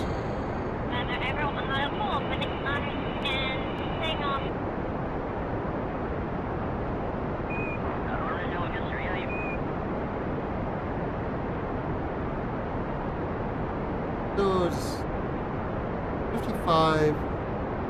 We are hitting space, so definitely getting up there. Our speed is going up quite nicely. We're busy picking up speed still. Actually turning out to be a very nice launch. Very nice launch.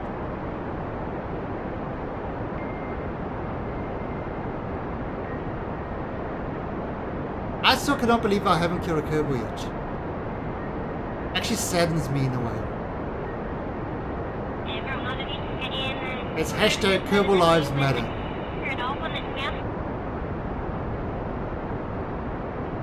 Right, so we're getting to 100 and I'm going to increase this to about 10.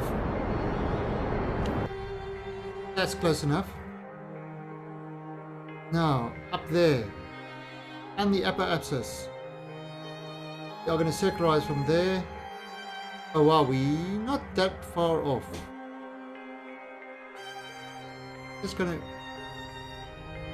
this like there.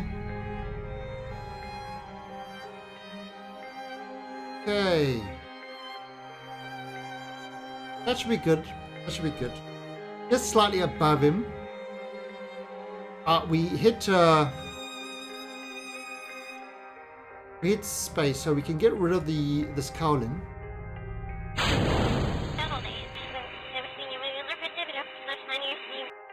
We can also extend this.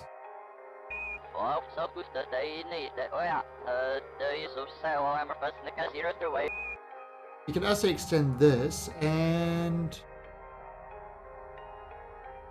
let's see, 21 seconds before the start our burn. So, actually, let's just F5 this, or just in case. 21 seconds before. Get ready for the burn.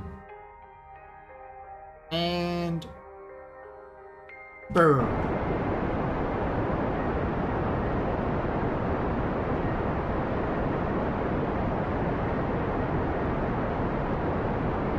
And everything's remaining stable, so that's good. That's good. There's no wobbling going on. There is no wobbling going on.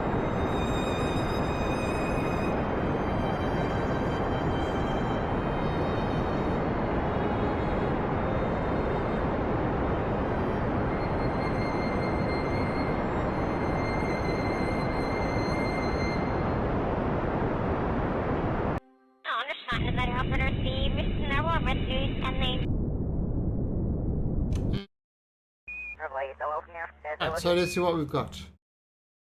Yes, look at that. It's not even far behind us. 76 kilometers. And you see, by just being a little bit above it, it means that he's going to catch up with us.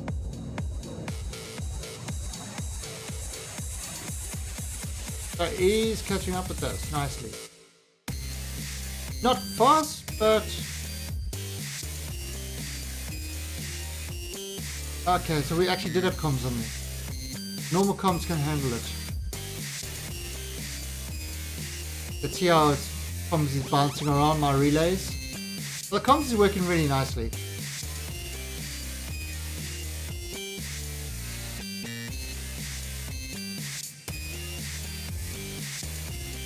Five.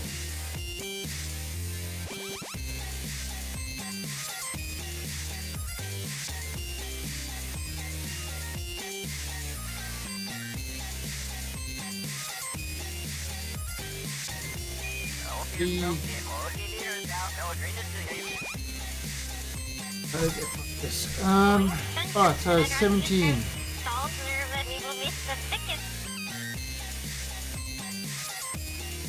And literally, this is that easy to do the rendezvous.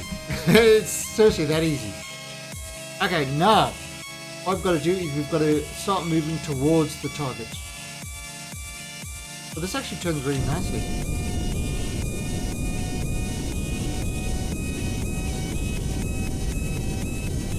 So we are sending us towards that target. I bring that over there like that. And should actually. Alright, so we are now moving. As you can see, that has changed our intercept.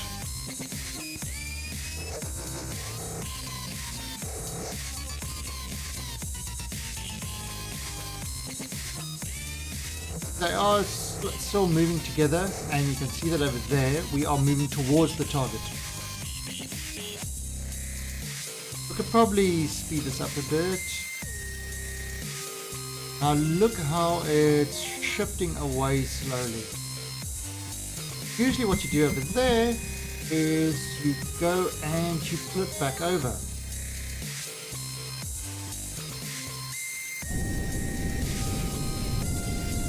You pull the program. You push the retrograde and you pull the program.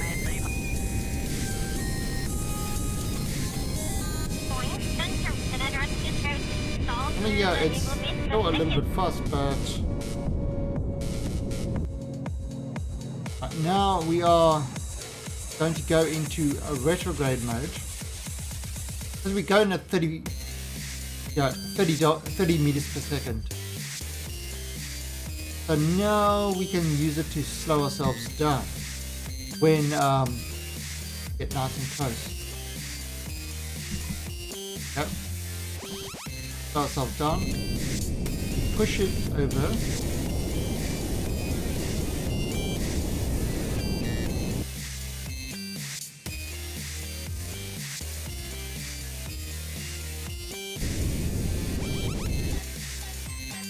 Go right and look at it. And what I'm going to do, oh, this has got like no fuel left. 7 meters per second, right? So I could actually get rid of this one now. Get rid of these. Probably not the best place to get rid of it.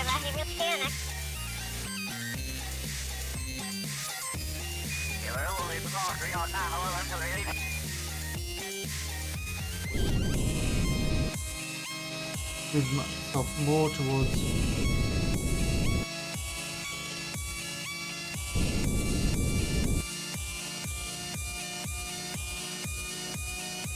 That's angry.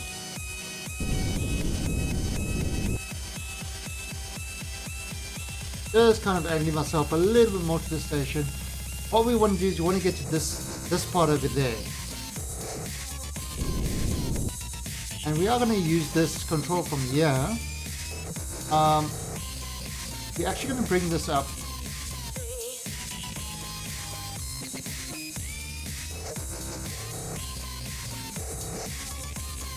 Let's have a look.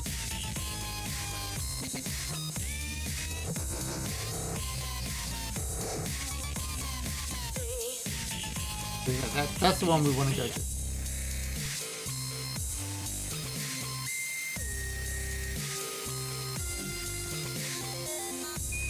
then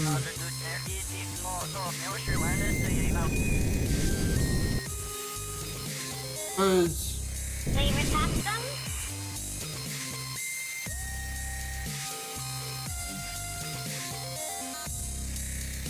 Alright, let's slice right down to 0.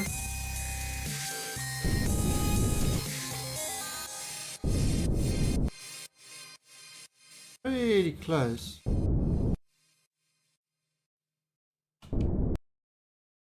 Okay, so now I turn this on. Flip around.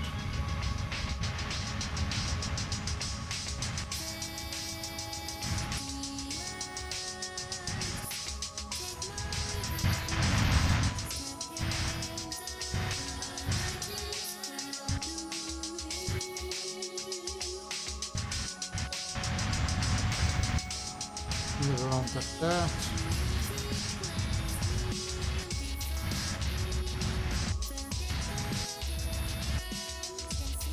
And in that, so alright, so now the ports are lined up.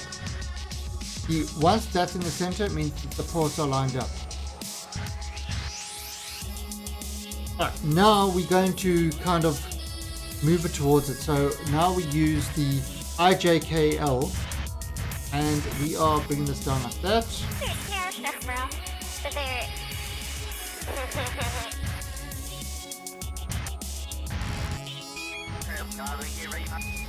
It's not exactly the most balanced craft. Knew it was not going to be the most balanced craft. But it is going towards it.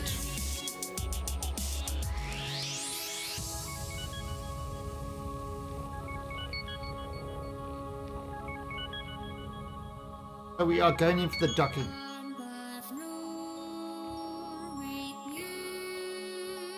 Yep. The funny thing with this game is the more you practice how to do things, the actual easier and better it gets. Definitely a game that practicing the stuff actually really helps a lot.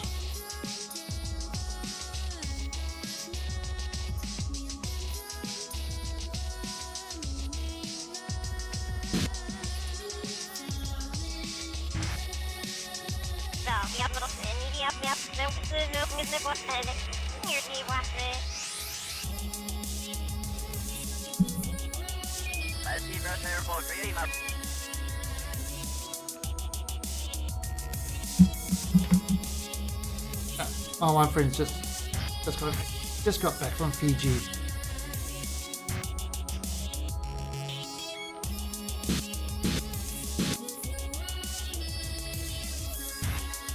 So it's pretty close.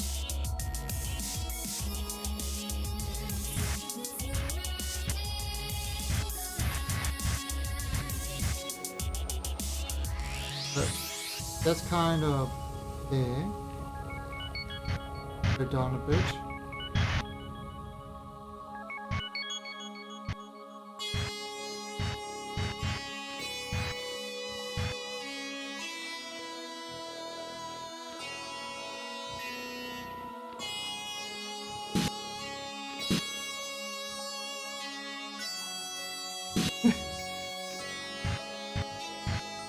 But he's still suspenseful after all these times I've done this.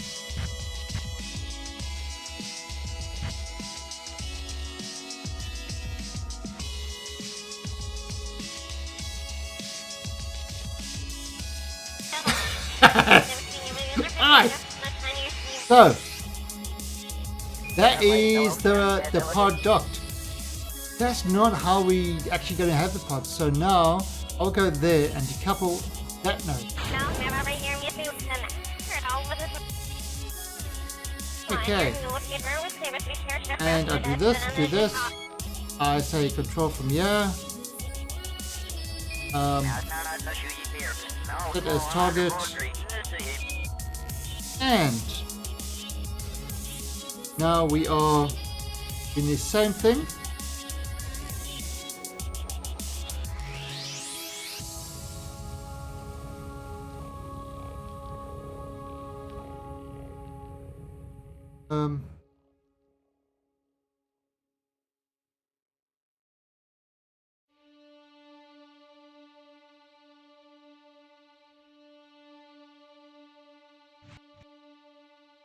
Oh, there we go.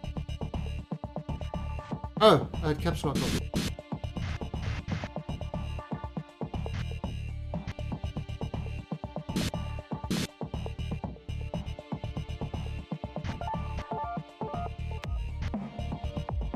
Alright, so this is the next one.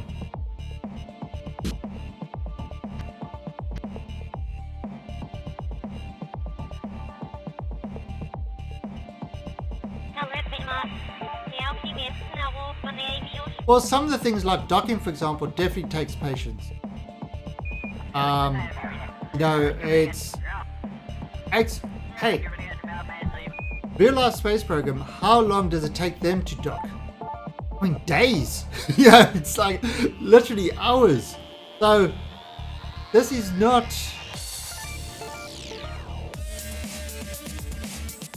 Boom. The second one done. And let's do this decouple. What?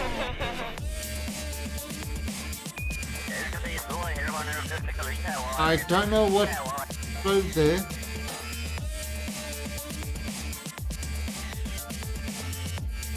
What the hell? What are you doing out here? IMAX debris.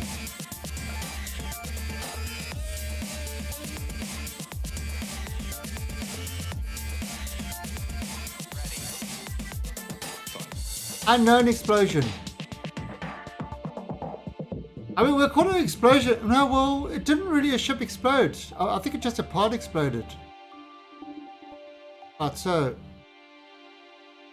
go from here.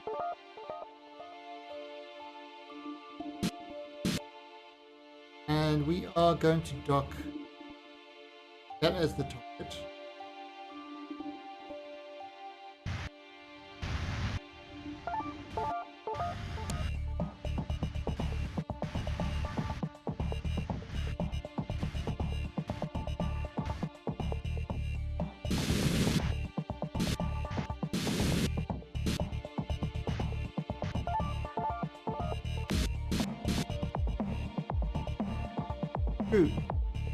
Oh no, don't know.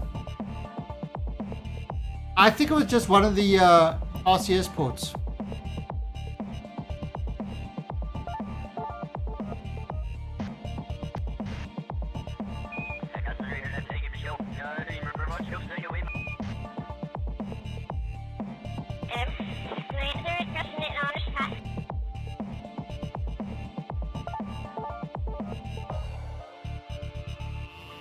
I mean, let's put it this way. What space program do you know does docking like this, where they actually stack docking? it's not something that is in common use.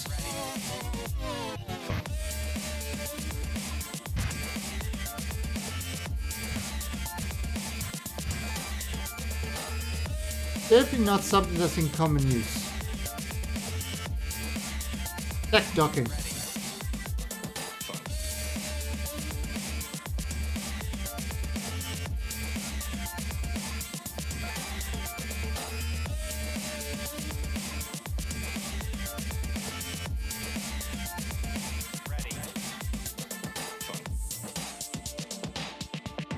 Alright. Everything seems fine. So we've got 2 more pods to...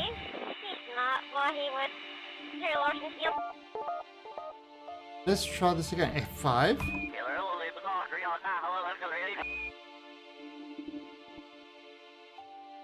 Yeah, but it's not stack docking. Come on, stack docking.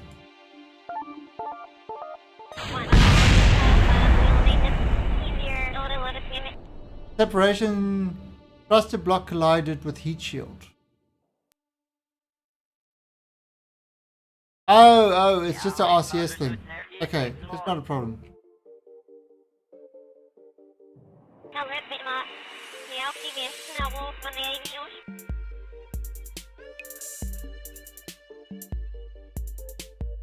Okay, control from here.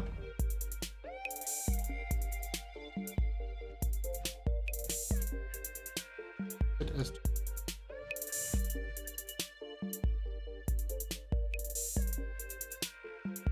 So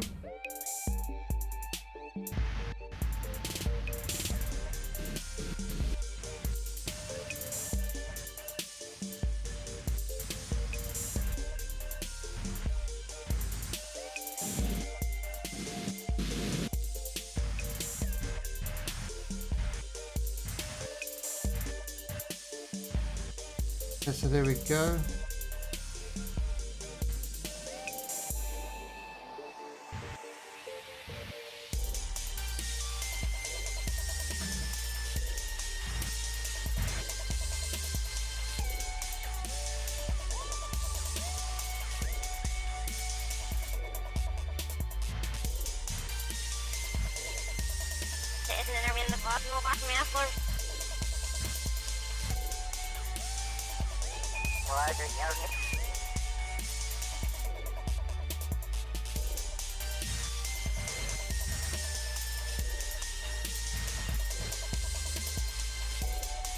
Yeah, so I'm using a bit of both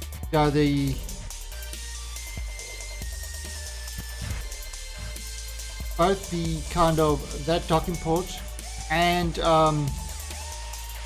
my nav ball.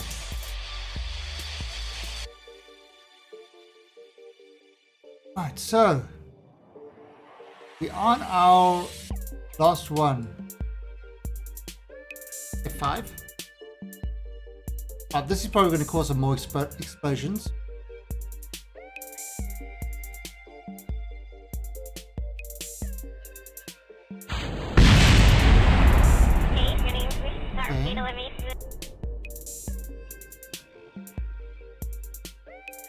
Really?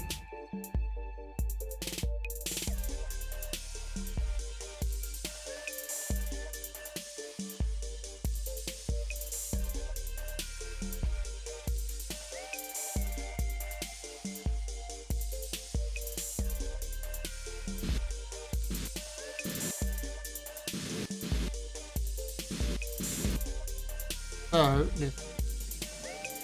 I think we all dock with this port over here.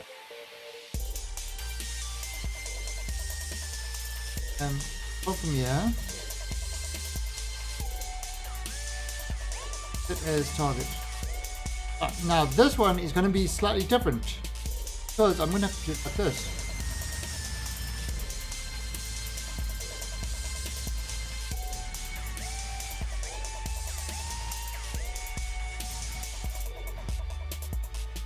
And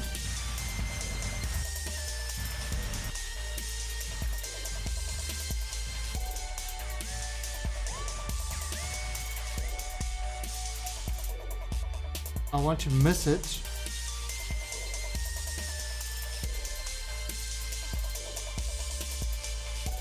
So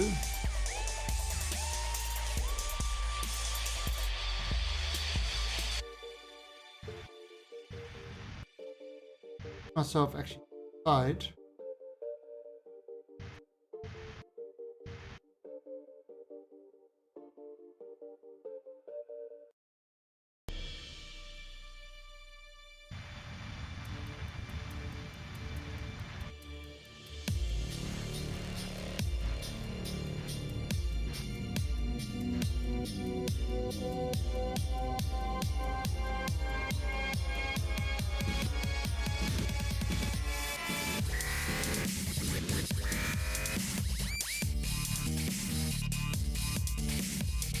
And now it's kind of moving over to that.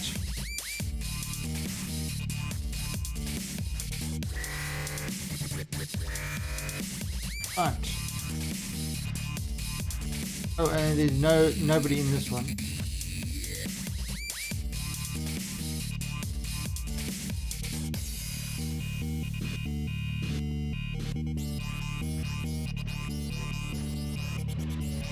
And we are going for the docking.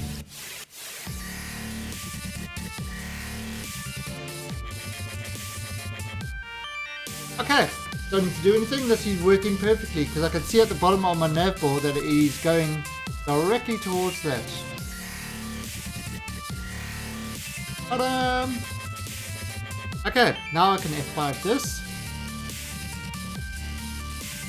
And I can take this guy and I can decouple this.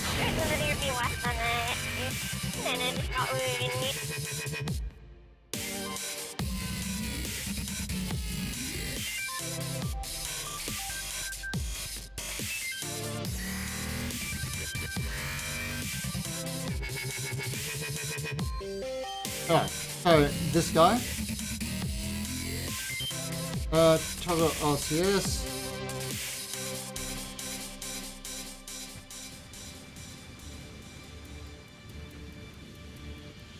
And let's deorbit this one. I mean, we created enough space junk.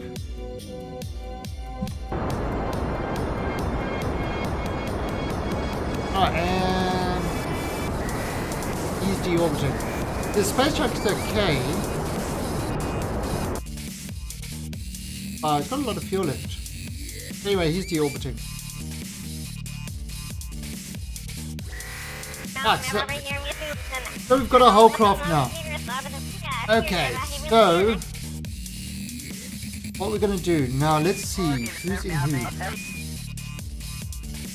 He's in this pod. Okay, so where is Gopher?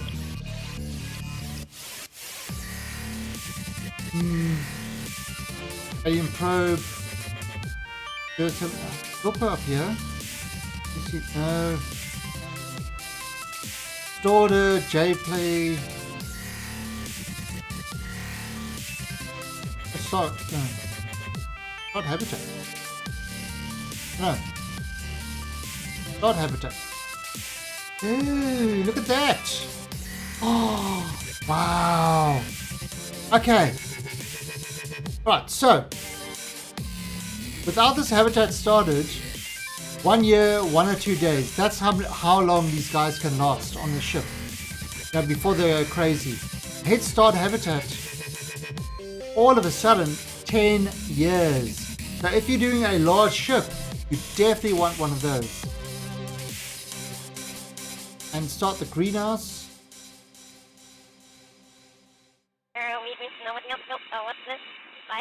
Okay, so this doubles as a greenhouse as well. Cool. Right, now where is Gopher? Gopher, you have to come test this thing. In there. Transfer. Oh, you are. Okay. So we are going to transfer you to over here. So let's have a look.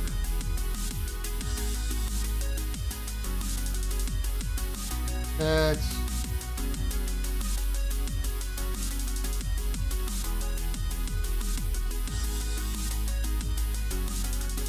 I am. There I am. Look at me. And my bot, because it randomly picks. So I am a Kerbal on the space station. See, look, there's Gopher and okay,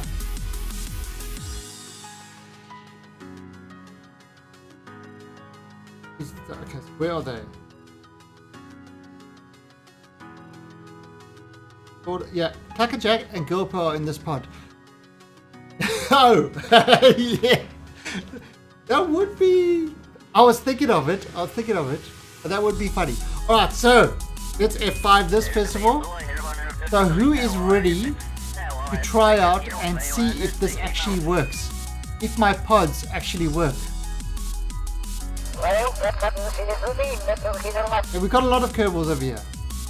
Look, all the red shirts. All the scientists are the red shirt Kerbals. Actually, you know what? Gopher, let's show everybody just what you look like. Because I don't think everybody's seen what our Kerbals look like. The EVA.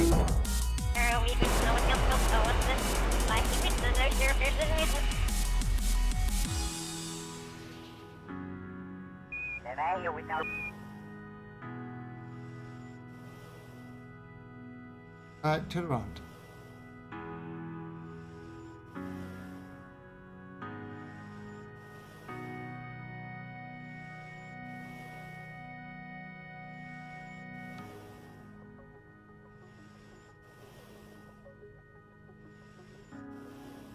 That is right. Look what the Dopa is actually a yellow suit. That means she's like a commander. Got a little Starfleet signal. You got Starfleet Kerbals. Yeah. Ah!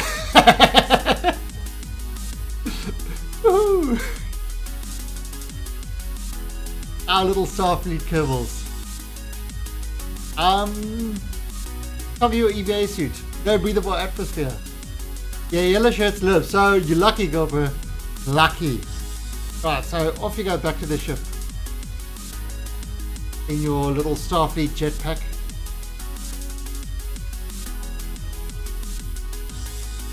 We are going to see how well this escape pod works. You even included your own test pilot, so...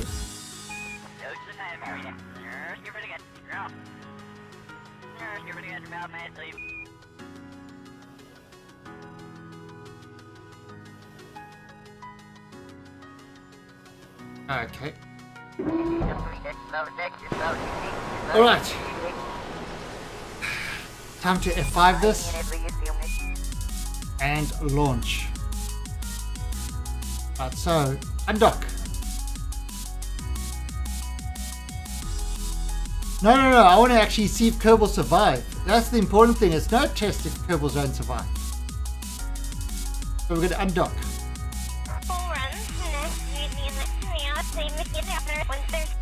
Turn this on. Right, so you see they've undocked.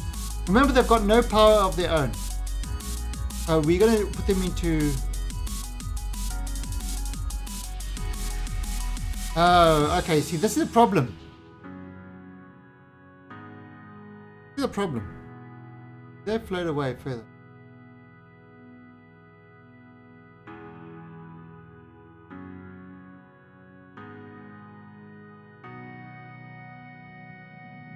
Okay, float away, float away.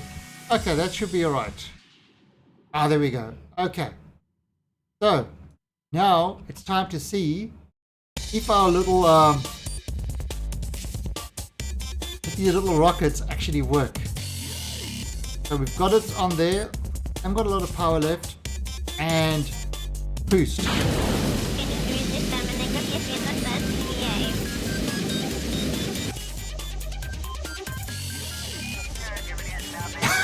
Oh crap! What? What?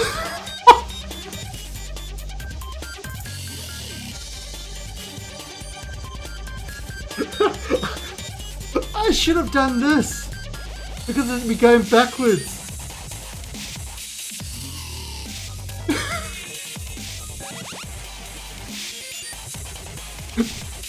Oh no! Wrong way!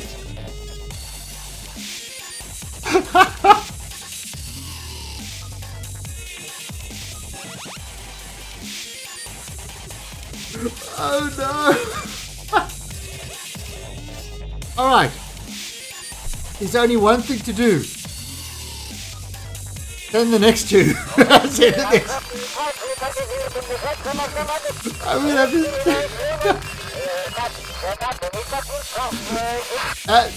we're gonna have a rescue mission. Alright.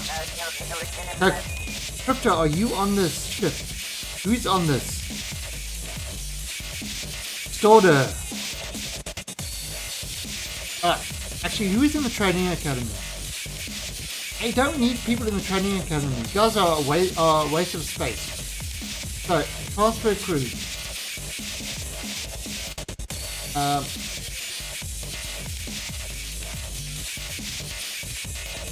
Order Kerman, taking you home, and transfer crew. Micah Singularity. You will be our new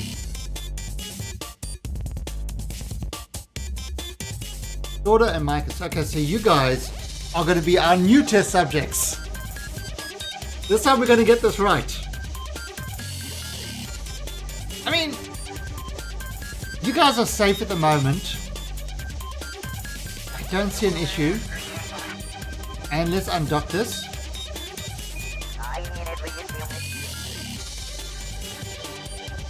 Okay, so here we go. Do that. Put us onto prograde. Okay, so wait for this to get out of the way.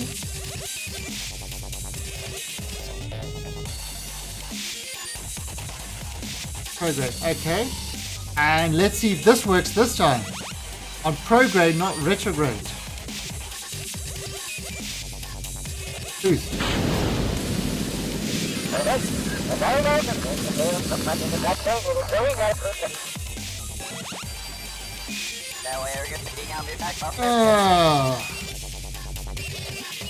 That's not working too well, actually.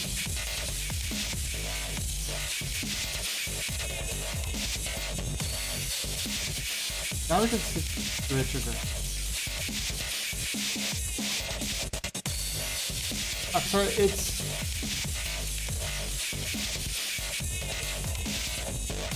there. We hit the atmosphere.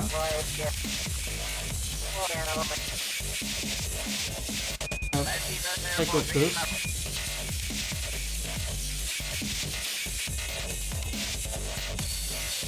And how low are we going? Going down to 60 kilometers. That's really not low. We are running out of hey, pilot and engineer, look how happy they are.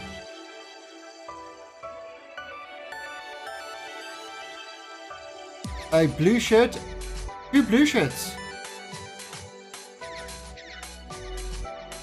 Okay, so these guys should survive. So it goes down to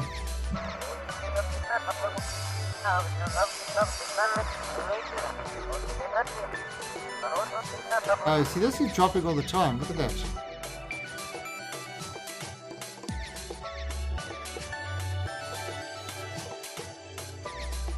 So it seems to be enough to. It was enough to give a. Yeah, it is slowly dropping. I should really have 4 of these, I think, to kind of just to make it a bigger boost. But the 2 ones are working pods.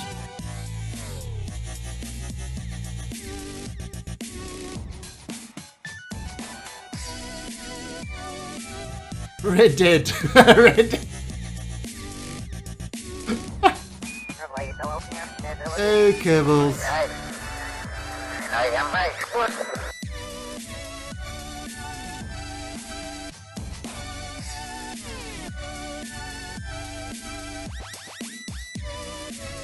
Oh, so these guys are doing pretty well.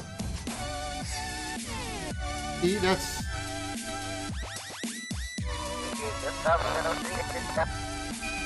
Well, we're definitely gonna have to send a rescue mission to rescue the other 2.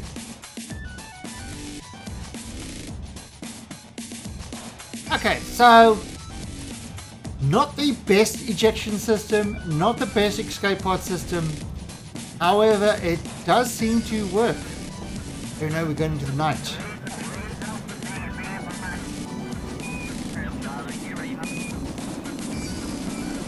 Our electrical's lasting.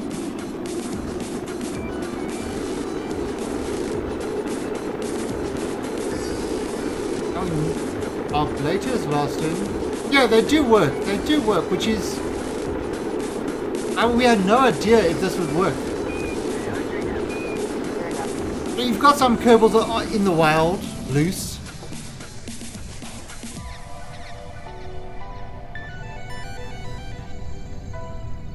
The nighttime landing. They're sneaking their ninja Kerbals. And in fact, I'm not actually I've got no SAS on at all. Alright, 5 kilometers.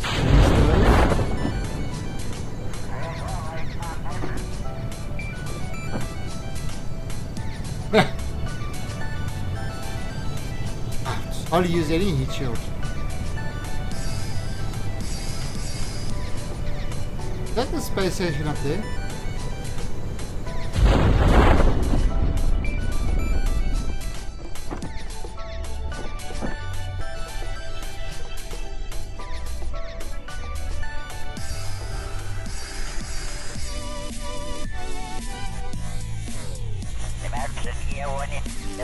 Storter and Imaxes are coming back down to Kerbin. They like the space station, but their tour of duty is done. Look, he's got a little goatee. Like Singularity's got a little goatee. And there we go. Splashdown.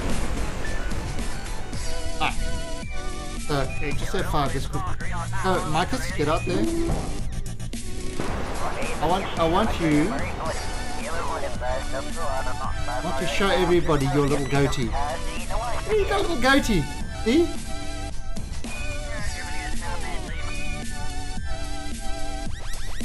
See your little goatee? And board. Alright, so we can recover this. So it works. We still have not lost a Kerbal. However, we have Kerbals adrift in space with no supplies at all. So we're going to have to ready for next assignment. And we're going to have to build a rescue craft for them. What are we going to build to rescue them? Do we actually want to attach an engine to it and then send it back that way?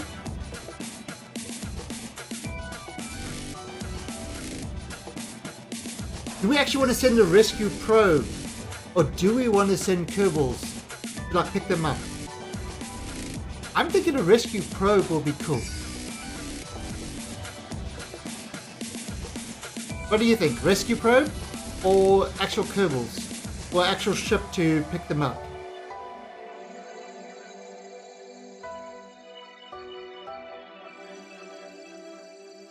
I'm thinking rescue probe. But, I'm going to quickly go grab a cup of coffee and just type in chat what you think, and when I get back, I'll have a look. Whether you think a rescue probe or an actual craft to pick them up.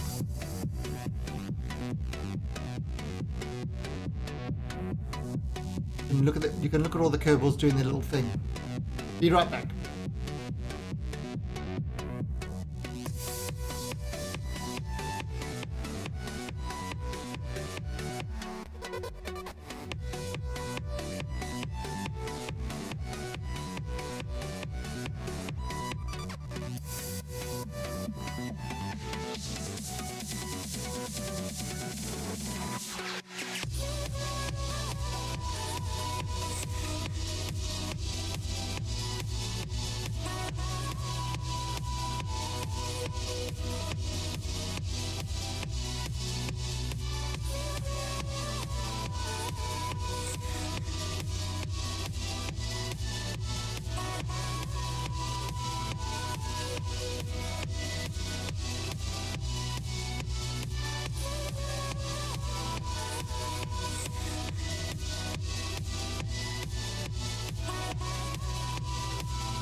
And I'm back. Why, man, Modern running away, that's rude. Try to rescue and reconnect. Okay, so TJP wants a probe. Help her try to rescue and reconnect to the station or just save them. Probe with a bit of supplies that can dock to their pod and return to the station. Can also reuse later. Needed. Well, the probe's kind of the whole point of the probe. That's Devin. Kappa Bride. The whole point of the probe were they one-use probes. That was the thing with them, because they once those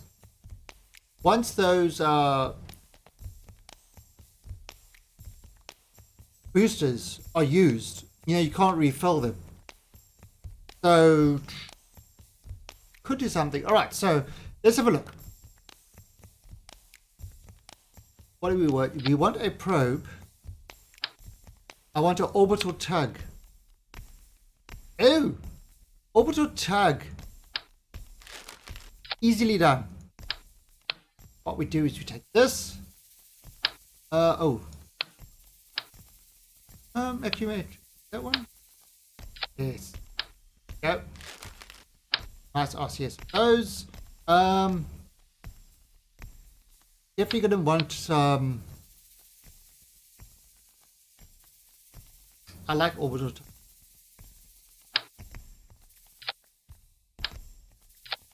Right. So really, it's about SAS on the tugs, because you don't actually. They're not going to be going long distances. Correct. It's just going to be going short distance. You're also going to want a docking port at the top. You're going to want docking at the bottom, so it can go either way. This gives you lots of RCS. It gives you that other stuff, right? You also, because it's got a battery and it needs to. Now I'm thinking, how much pitch torque? This has got terrible pitch and torque. So we're probably going to want to give it a good controller as well. Do that. This, look at that. That was 0.05. This one is 15. So that will help turn the thing around. Okay, you're also going to want to be able to recharge the battery. So if we go and we put this kind of 4, you only really need 2, don't you? Oh, we got the battery over there. The battery's there. So it's got 1000 electric charge. We'll have 2 panels over there to recharge that. That should be enough. And then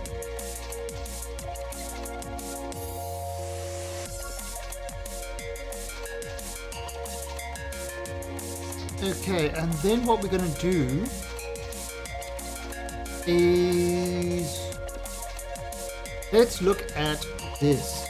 Look at that mass. It's concentrated right in the center.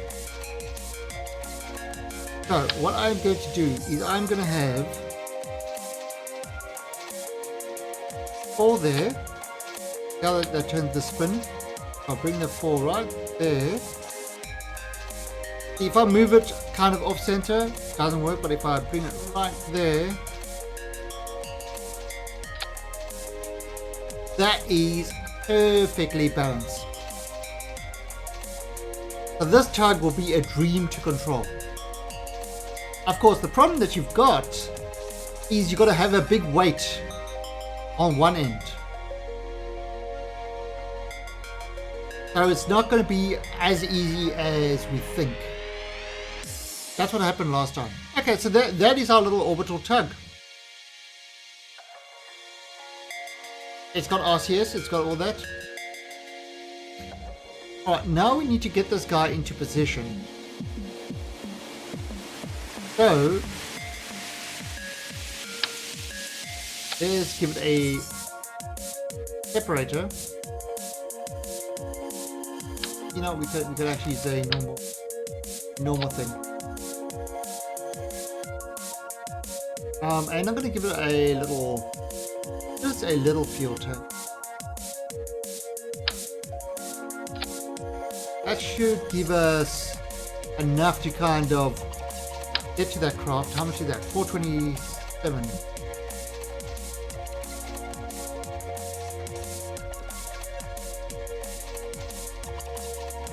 Yeah, I mean, we...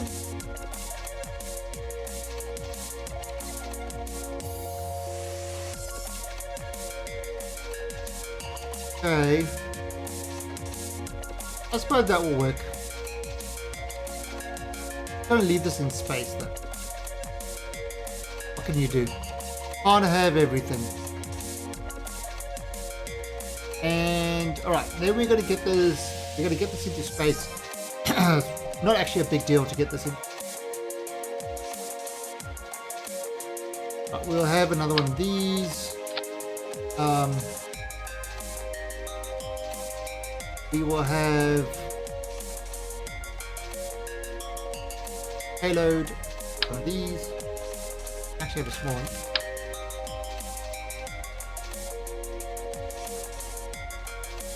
one. You mean this thing over here?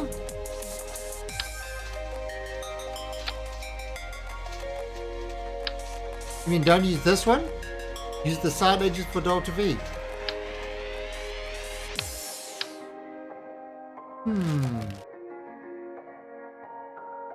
That small engine is very efficient. 60 kilonewtons. These guys are 16. So I need a lot more. And what's the vacuum efficiency? 219 vacuum. This one is 345. Much more. Oh, you mean like the ant?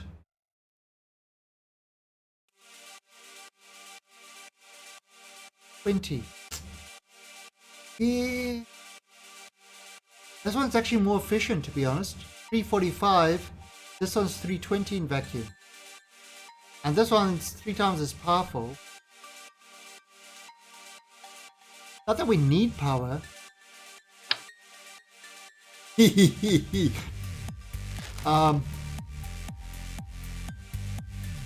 have to do that. We have to use those engines. I honestly think this is a better choice. I mean, remember, this is just a throwaway engine. This is just going to be a throwaway engine. It's nothing more than that.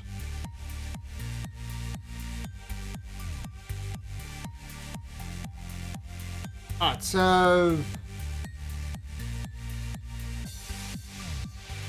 Okay, we could go a straight narrow craft. But where's the fun in that?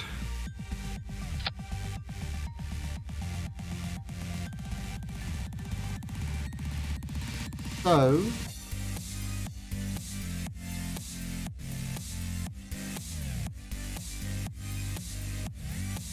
Come on, where are you, Mr. Tubby?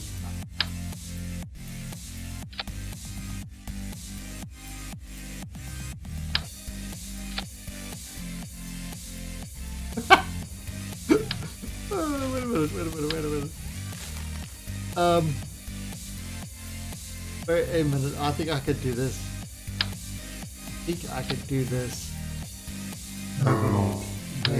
Hey, Miserable G. Thanks for the host. Ooh, yeah. That's taking me right into orbit. This is taking me right into orbit.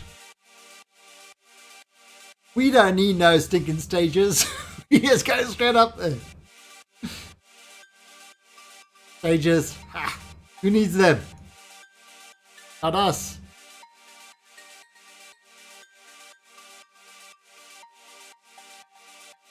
People, this will actually take us direct to orbit.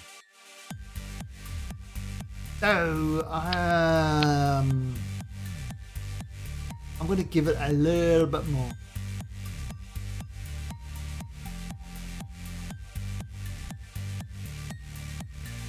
a little bit.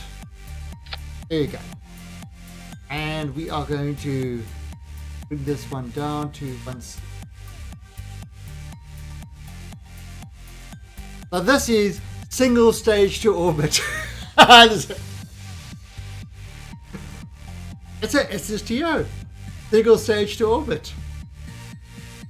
Beyond staging, we're just hitting it straight up. Yes, I know it doesn't work that way. But still, it's a single stage to orbit. Once we're in orbit, we can do the separation. And it should work. Let's see what's not going to work.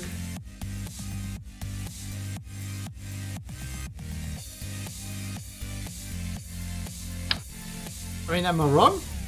Am I using more than a single stage orbit? No, I am not.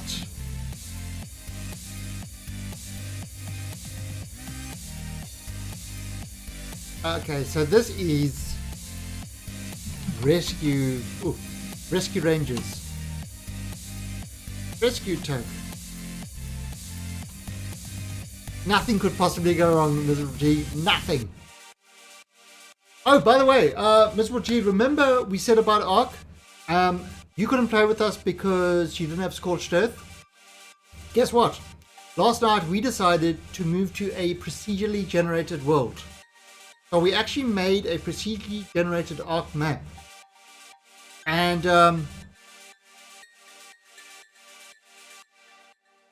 we started playing on it, and we pretty much started fresh. What we have done is I've added in a mod that will allow the Scorched Earth dinosaurs and the Scorched Earth engrams to be used within our procedurally generated Ark. So again, nobody knows where anything is. It's just an island. So that's kind of at the same server address, !Ark. Yeah, we put on a model too. So you could actually join us now if you wish to.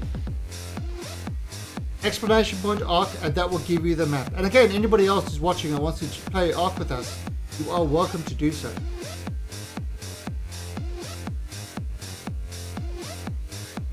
.006 Kingsley, you know, if you don't go for that 0, you'll never forgive yourself. Never. Okay, so where is IMAX? Okay, so this is the pod. Set as target. 140.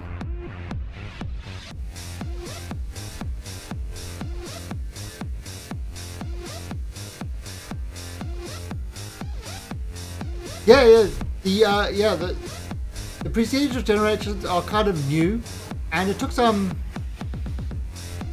it took some trying, but we've done it. If you look at my YouTube, actually if you go to my Discord, I've got a link directly to the YouTube that has a quick fly around it. They're going to have an idea of what actually is happening.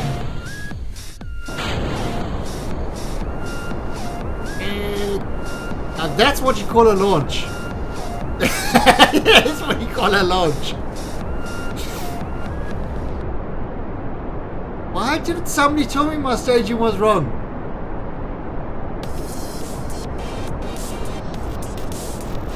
Jeez. I can't believe nobody told me about my staging being wrong.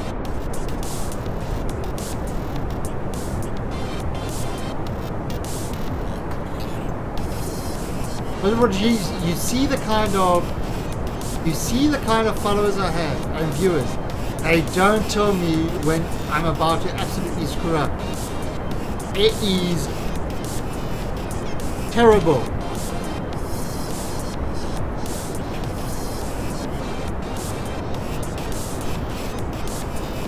Yeah, we're rescuing this. Look at that. A little bounce. Little bounce hurt nobody. I distracted you. It did.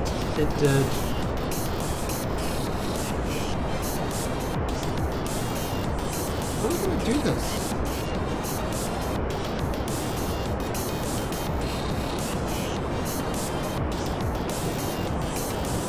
I still can't believe how many screw-ups we've had, and we've only had 2 explosions. It blows my mind.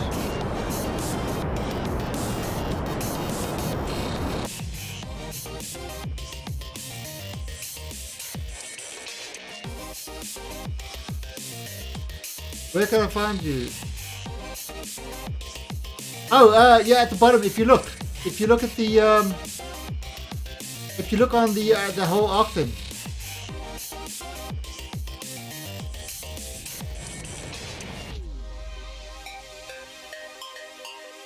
In a way, it's less exposure, more entertaining. Well, it depends. If you like to see skill in action, you should watch Dust Valdez and EJ.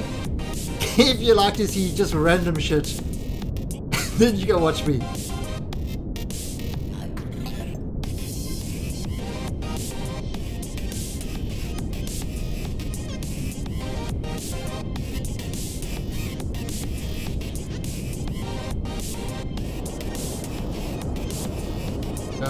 That's going to bring us up there. Okay, so at the upper axis, we are going to circularize. You did get 2 trigger happy.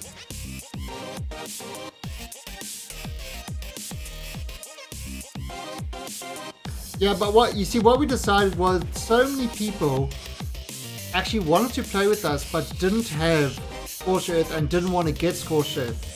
So we thought, that's it's kind of a better way to do it.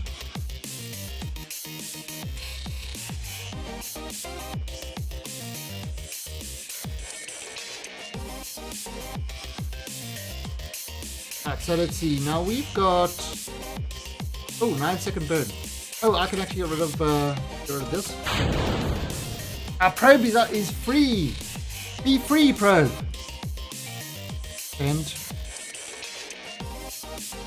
And don't worry, GoPro, we are coming to rescue you.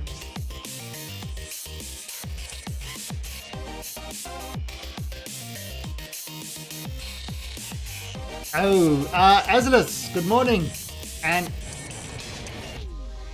Azelus, Jerboas are now on our island. You should be able to find Jerboas on our island. They should start appearing shortly. They haven't appeared already. Wyverns are on our island. They should start appearing shortly as well.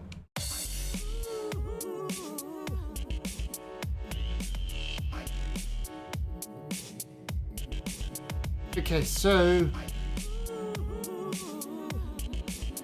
Oh, you read the... Okay, in the Discord. Excellent.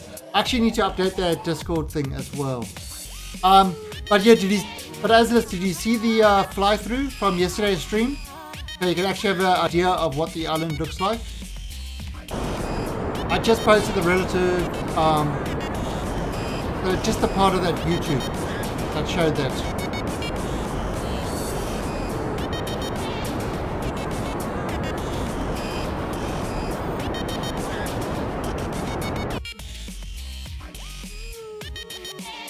Yeah, everybody's... Well, we could have brought our characters across, but everybody's got new characters now.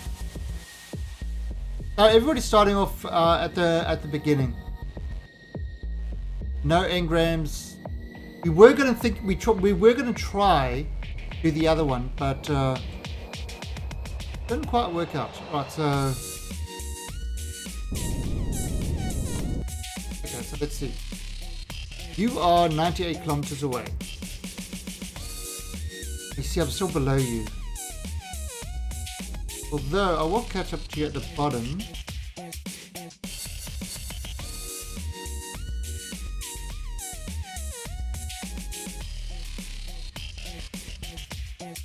I have a hankering for Lederhosen. Is that bad?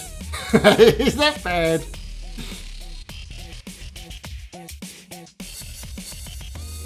I just know the Germans love their lederhosen.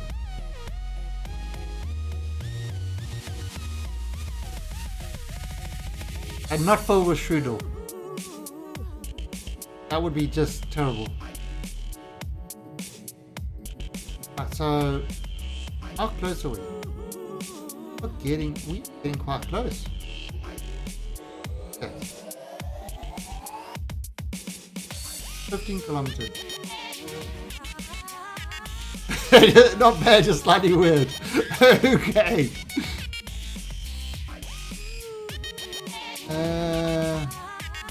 Am I cutting in? Oh, okay, I'm going away. Now it's getting closer again.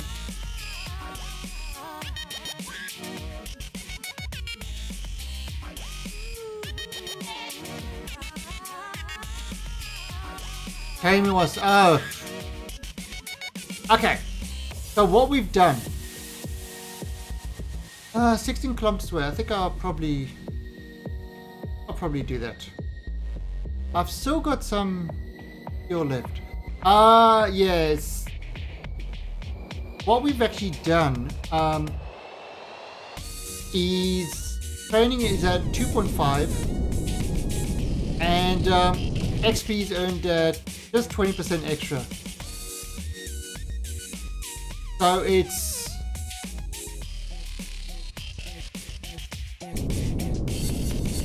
not as grindy.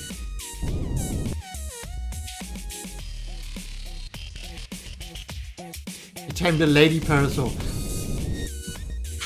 I don't think they considered ladies, but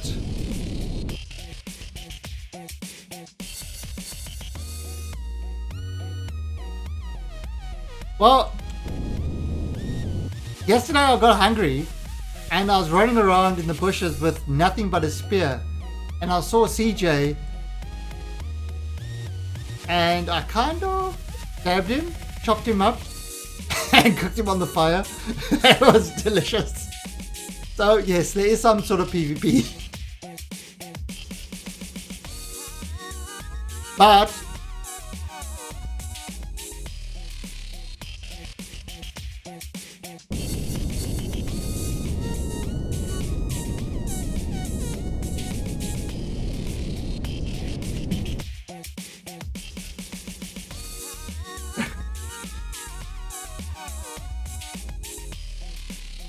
yeah, well, our server only takes 30 people. It is in Singapore, so it can be...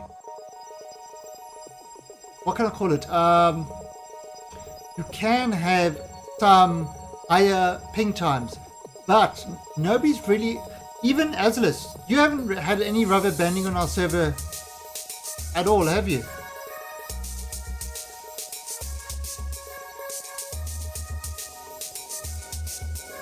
So I think even the rubber banding is not really an issue with us.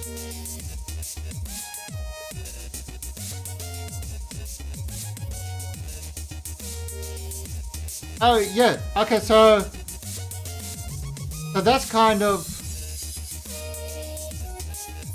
yeah, so that would actually be, the UK would probably be the furthest point from the server.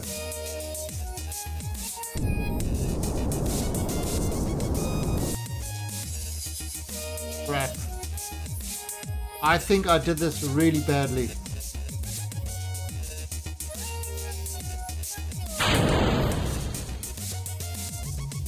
Right, I got 427 Delta V to do this.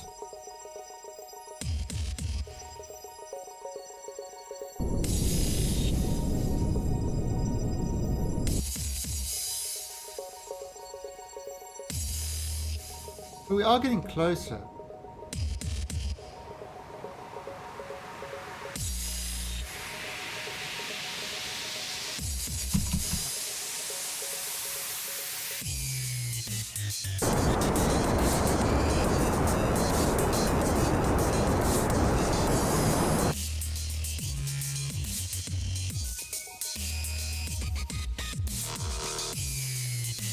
Wait.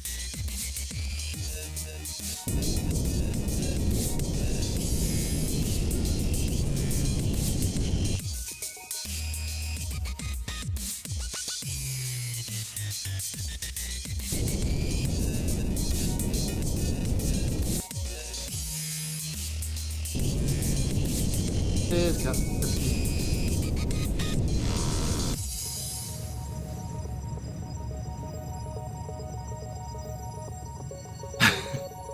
Yeah, it's, I mean, the silencer, but that procedural map actually came out really well, didn't it?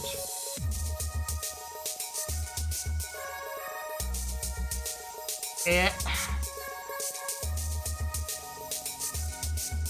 I'm not even going there. I'm not even going to answer your silly question about somebody.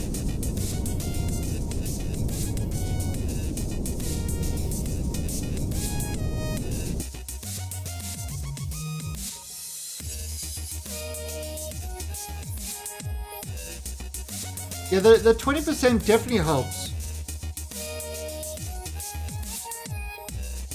Miserable, what actually happens is a lot of us actually play together and, you know, do stream at the same time. So it's kind of interesting, you know, to see, like, you can look at other perspectives of what's going on and stuff like that. So it's pretty cool that way. Like Azulus and Blood Eagle often stream with. It makes it's different, you know. It's like watching a reality show with multiple camera angles.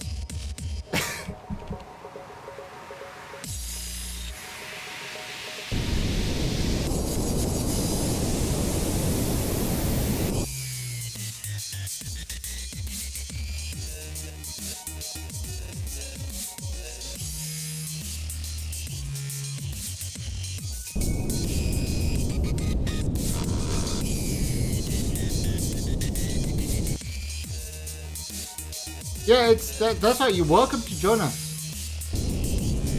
I remember you said you're interested, but you didn't have Scorched Earth, so.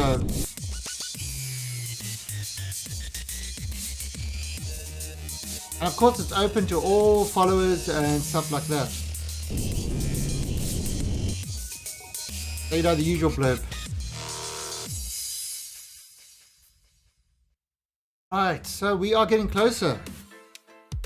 We are getting closer to the rescue. We've got 247 left on our engine. Not a lot, but it should be enough. Oh, cool, Azulus. Yeah, tonight. So tonight we are definitely going to be playing Ark. So in 3 hours' time, just under 3 hours' time, we will be streaming Ark with a procedural generated planet. And you're all welcome to join. Actually, where is that?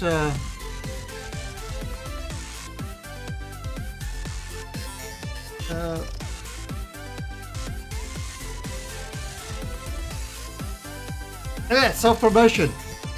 Self-promotion. There you go. Now, if you look over there, what you can see is you can see what our procedural planet looks like. From that point, we just do a quick fly through. You know, we were trying out different planets and that, and that's a quick fly through, so you can see how it actually looks.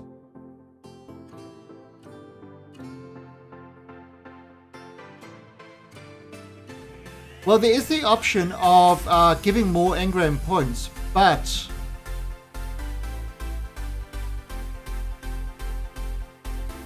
oh, really, Azulus? Okay, that will make it harder.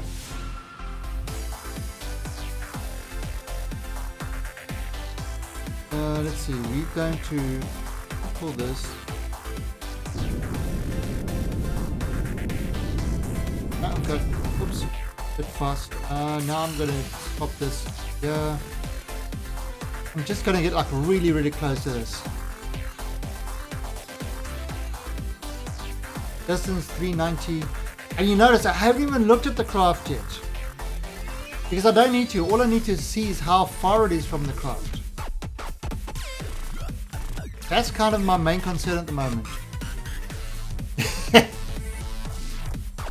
I am not entertaining. I refuse to be an entertainer. I just enjoy playing games. And in fact, when I stream, I play more games than I usually would play. So, it's a great excuse.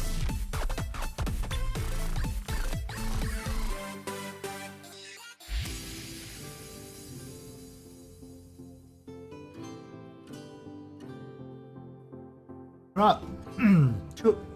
200. We are getting close.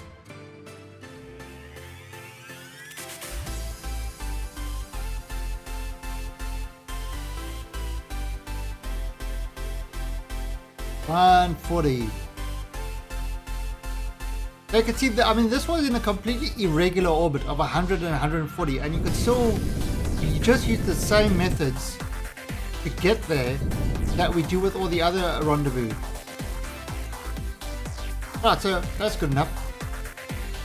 Right, so we are going to control from here, and we are going to set that as the target. We are going to do this. Say hello.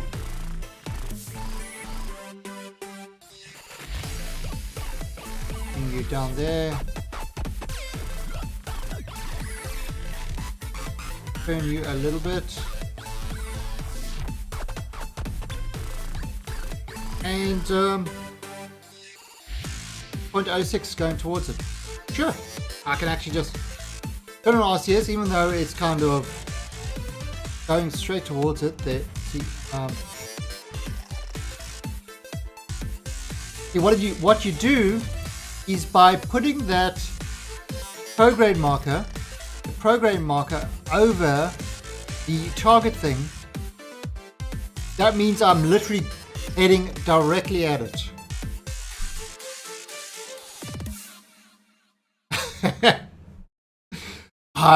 Yeah. Dashi was the one that got me into 7 days, and he really enjoyed playing with us.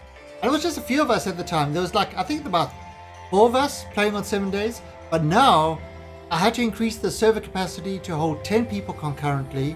Our Arc server can hold 30 concurrently. So it's I think we've got about 20 people playing on our 7 days server at different times, because when I go to sleep, Blood Eagle, he goes and does his stream. And his stream is, American time. And so we got people from all over the world. So the servers are actually getting used 24/7. And it's great. It's really, really a good way of doing it.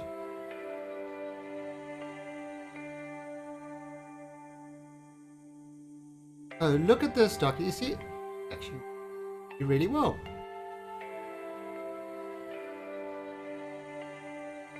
Again, I don't need to actually see any of this. I'm doing this graphical view for you guys. Because all I am doing is I'm using the instruments. I'm using the nav ball to tell me that I am heading directly at the target. I am using the other thing to get my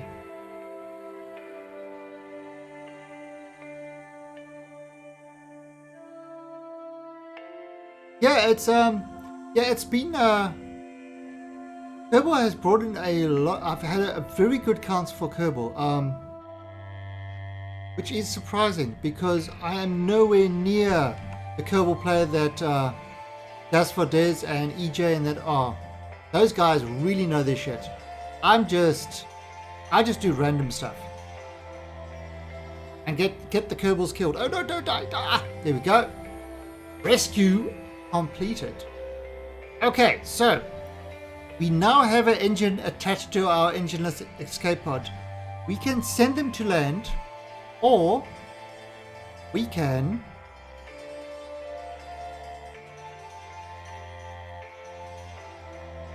you see, because it's in the higher orbit, that's got ahead of us. So we are going to set this. Oh, another EJ ray. Yeah, that EJ ray. Wow. I went up to, that was crazy. That was crazy. That EJ ray just really, I was like, what do I do? And Sky, thank you for the follow. Welcome to the Alien Army, where none of your needs will get met. We are in the Alien Army. We just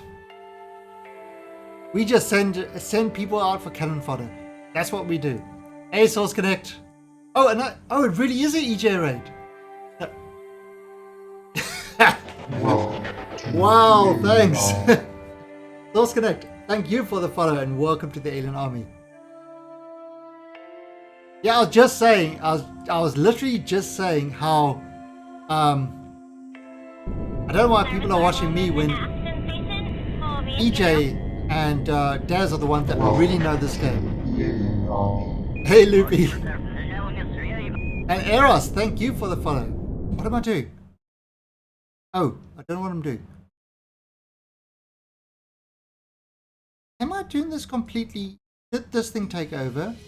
I think I was using the wrong port. Ah, there we go. I was.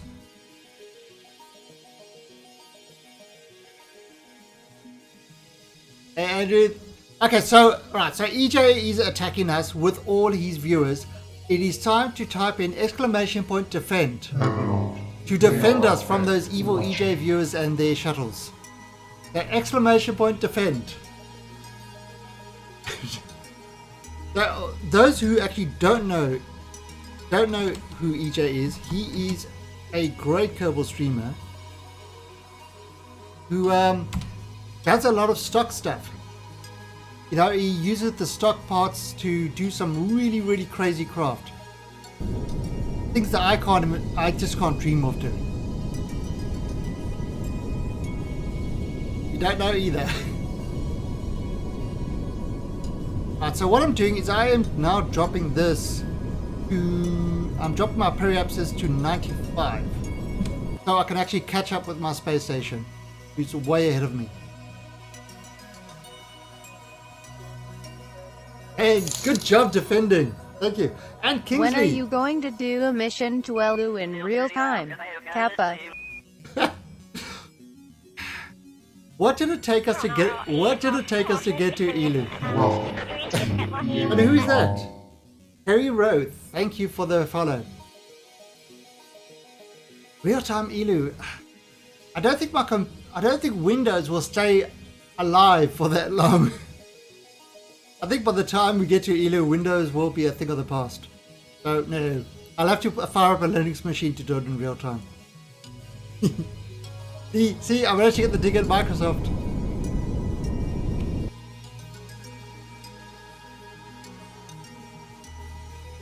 So what okay, so we're going to add another maneuver over here, and we are going to drop this right down to below. Oh no, that's too far. We want to drop this. Yeah, what's that? 77. No, make it.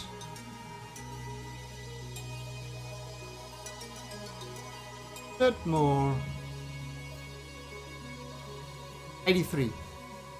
Yep, that should be able to catch us up quickly. So what we are doing is we are now to catch up to the station. We want to get ourselves into a lower orbit. The lower orbit will catch up to things in a higher orbit. It doesn't go faster, but it covers less distance. So that allows it to actually catch up to things in a higher orbit, which, even though going at the same speed, cover more distance. That's the inside track. I know. Quantum computers is something really gonna change stuff. Yes, guy, it did it. It went crazy. So definitely thank you, EJ, for that raid, and welcome to all EJ viewers. I am currently doing a sandbox mode where basically we're just thinking of things to do. We've built ourselves a space station. Then everybody wanted an IMAX on a space station, so we did that. And now we are trying our escape system. Now the thing with the escape system is it actually does work, except if you fire in prograde instead of retrograde. So we are now bringing the we've just collected our little space pod. We've collected this, and we are now bringing it back to the space station. Yeah. Well, yeah, they thought, the Kerbals thought it was unfair that they film IMAX movies, you know, on the space station, and send it down to Earth. So they said, no, we actually want to watch IMAX movies on the space station. That's what the Kerbals do. So, okay. So now we've got that. So now we should start catching up with this space station. By being on the inside track, we are going to catch up with it. Yeah, the Kerbals are a democratic bunch. You know, they say we need a volunteer, and then they pick 3 people.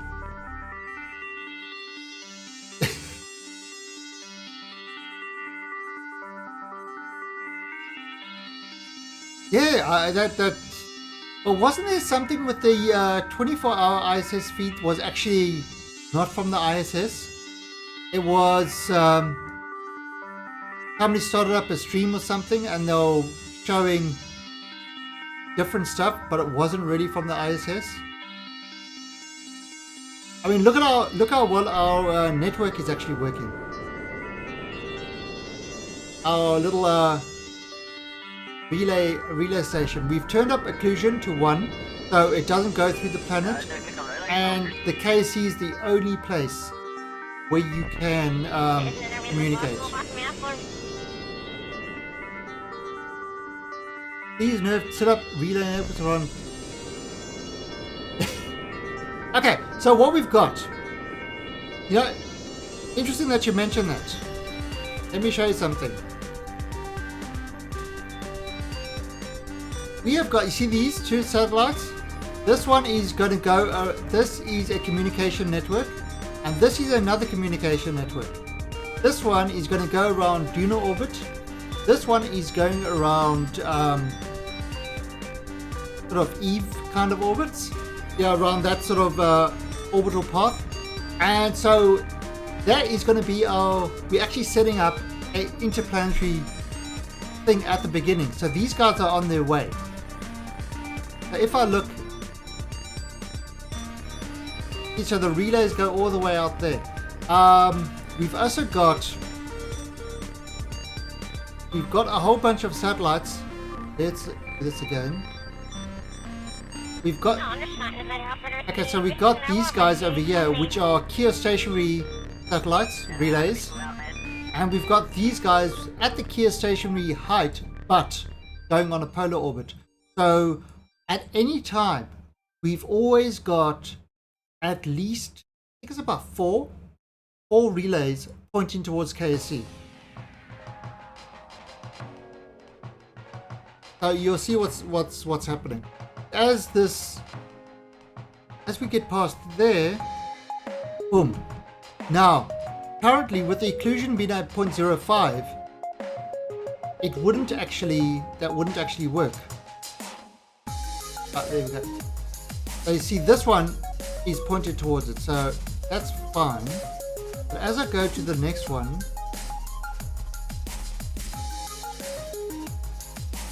so look, as I'm catching up to this guy, there you see, going there.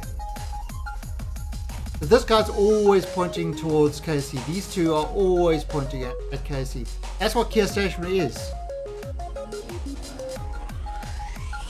And this is, okay, the Kerbals playing first-person shooters on the space station, they complain so much about the lag.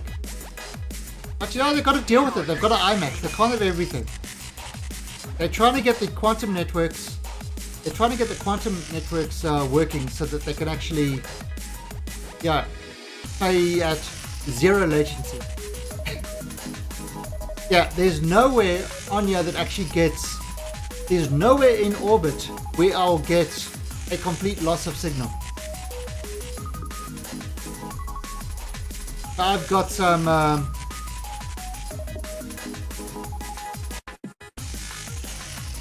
I got this pretty much worked out. I mean, look at that. It's going, this is now going polar sats. Oh, GDoc, you haven't. GDoc, you're right. You're right. I just had 3.7% Stock frames. Holy crap. Holy crap, what was... That must have been what it is. Yeah, I did have a section where I lost a lot of frames. No, 3.7, that's huge. That is huge amount of lost frames.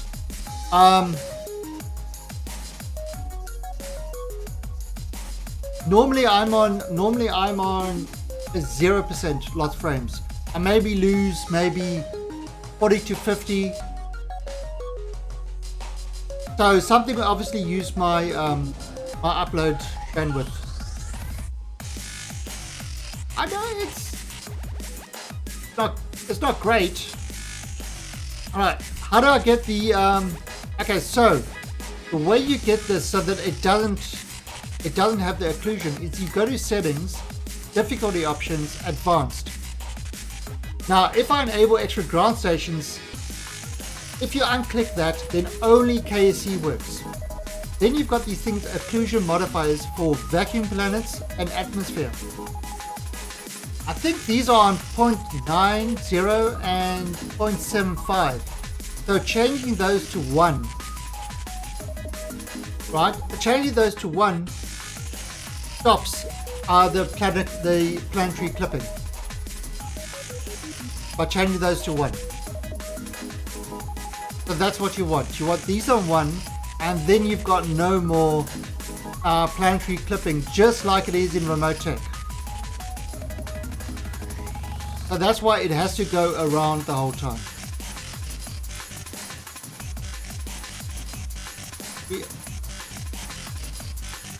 I mean, we are catching up with the space station pretty slowly, but we are catching up with it.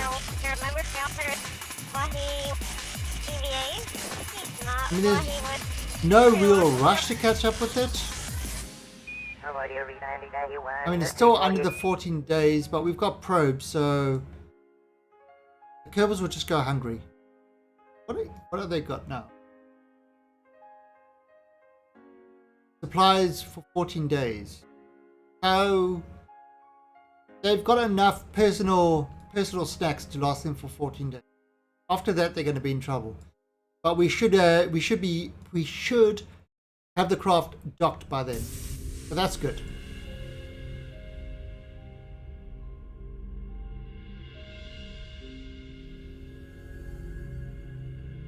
Okay. Yeah, the difference. One of the things that I had to learn the hard way was the difference between Remote Tech and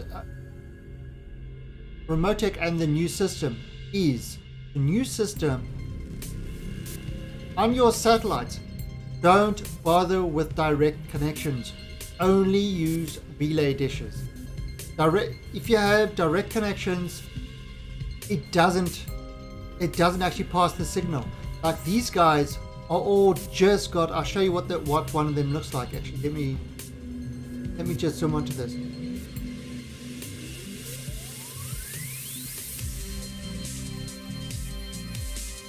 Yeah, Clackerjack Kerman. He is on the top. Okay, so you see I've got this guy. This is a direct connection, but even if I shut this one down. Okay, I've just got this 100 gigabyte thing. That's all I need. That's all it needs. It doesn't need anything more than that. That's all the satellite needs, is this one dish. The rest of the stuff is just, for funsies. There's no actual need for anything more on your satellites, your relay satellites. This can relay 20 signals. You don't need to point it at anything. It will just a kind of like omnidirectional. So in Remote Tech you had omnidirectional antennas and direct antennas, which the direct antennas you'd have to point from one craft to another craft. Oh. And Dino Fanatic, thank you for the follow and welcome to the Alien Army. So you had to point from one craft to another craft, and then you would have, and that would use your antenna. It would not be used for anything else. You would have to have another antenna to point to another craft, or, you know, so all you need with the new system is you use the relays, not the direct antennas. Direct antennas are for actual craft. Direct antennas are craft that will talk to a satellite, a relay satellite. Hey Gypsy, somebody just asked me about that occlusion thing you told me about, so I just explained it to them. So Gypsy's the one who told me about the occlusion, how to set it to 1 to prevent slipping through the planet. I mean, I don't need this antenna. I can actually just leave that antenna off. I don't need it. It's got everything works over there. You refollowed. You just wanted to see the alien image, didn't you? Oh, what's this going there? I don't need it.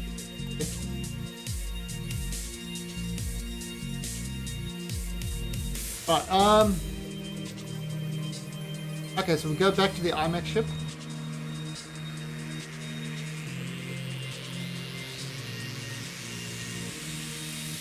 Right, and there you go. It's... Holy crap. What the hell? It's going like in a way strange way. Right, well, and you see, there it is. That's it. And Figsley, thank you for the follow, and welcome to the Alien Army, where all your Soylent Greens are met by other followers. The frontline people become the Soylent. So ComSat 2 was the one where we disabled the direct antenna, and as you can see, still working, no problem. Doesn't need it. So your craft need the direct antennas. Your satellites only need relays. In fact, I should actually put relays on my base station, just for give it a little bit more control. But with the Keo stationary orbit I've got set up, don't need it. Right, so we are definitely catching up to this nicely.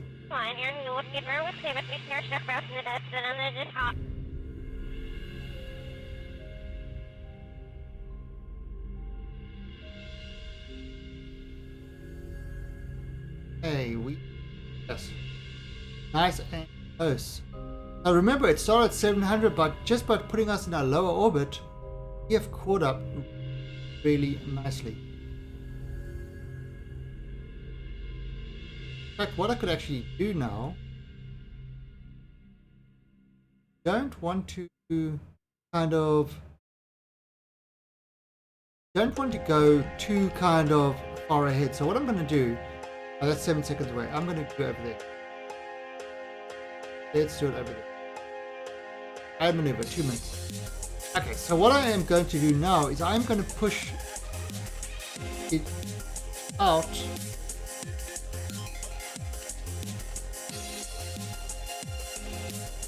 And look at that. That's 43. That's too far.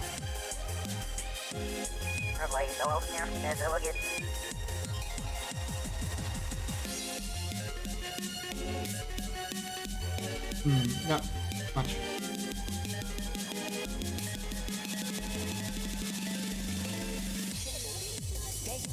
Ah, there we go.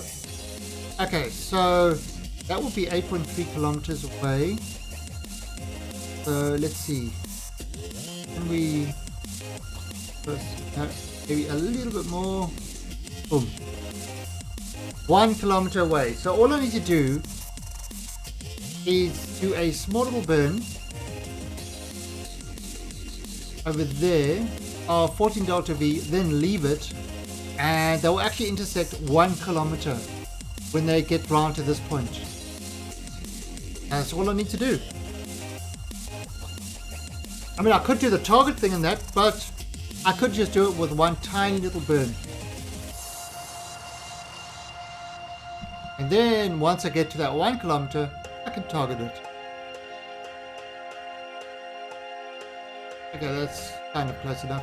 Right, so let's...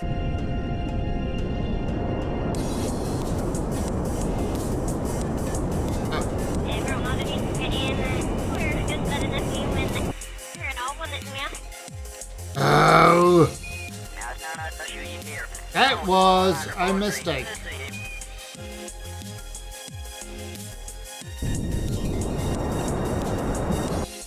What the?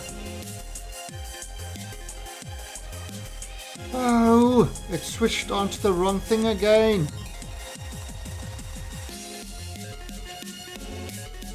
Okay, that was a complete screw up. Oh.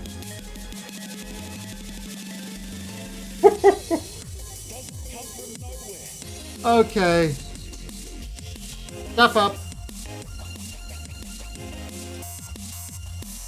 What I did was, okay, that's something to take note of. If you have a craft that has Kerbal in and you're trying to control with the pod, when you switch away from the craft and you switch back to that craft, the Kerbals automatically take control.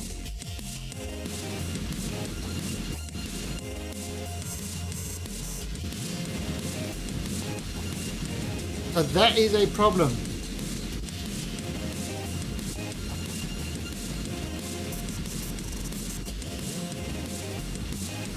Yeah, that's 60.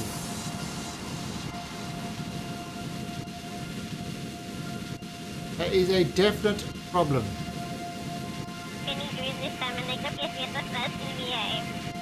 Are we going to rescue this with monopropellant?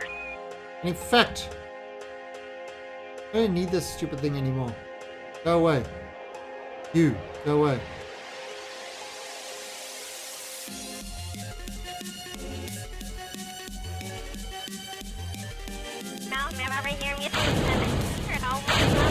I don't need you anymore. You're just a waste of space.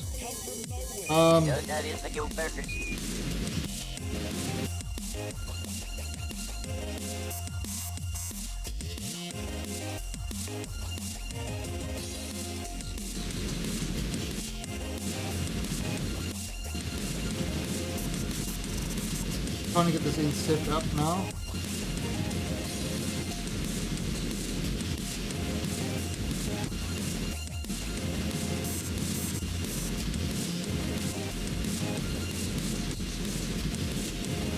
Good old monopropellant.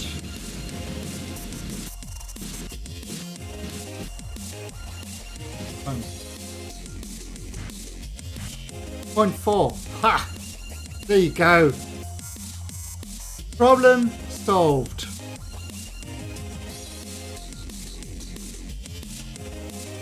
Problem solved. So, we are putting ahead because we are in lower orbit.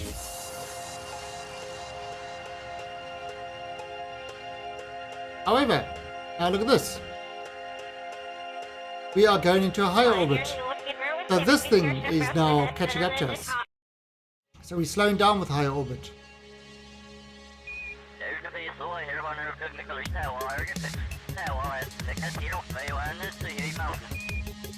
Alright, so look at this. Now that interception should be at 0.4 kilometers. But now also we're going to now set this to target.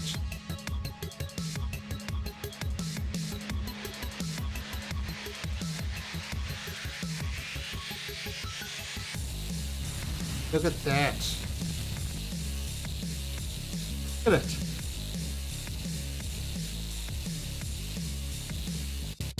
So we are going to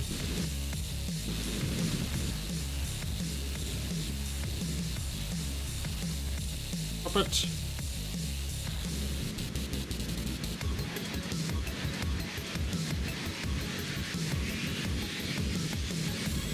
Oh crap, because I'm going so fast.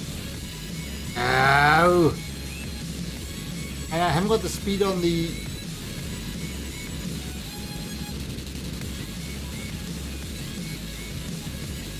Oh no! I don't have the power.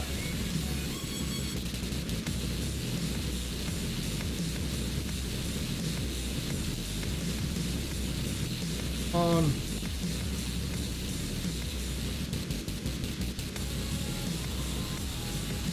Overshooting. Oh, there we go. There we go. Down to. Alright. Problem. Oh.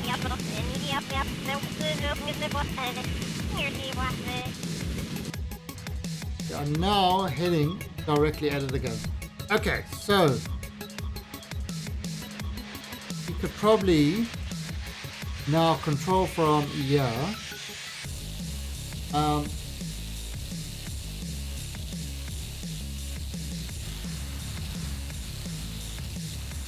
And we are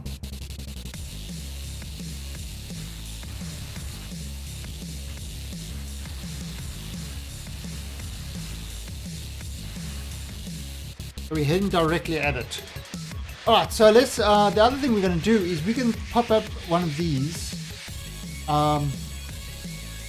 We can see where's our crop.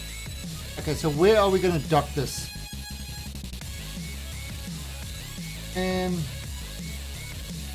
let's dock it over there. Right? That looks good. Alright, we're still 400 meters away.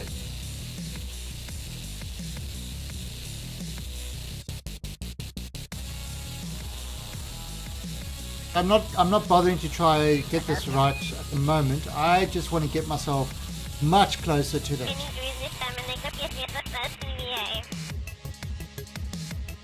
And so you see, RCS can do a lot of work. The problem is RCS just doesn't have a lot of power. But let me myself a little. Put myself down.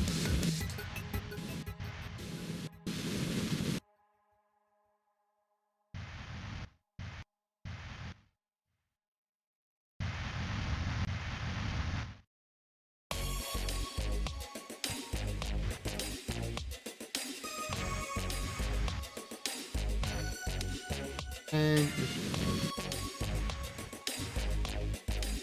we kind of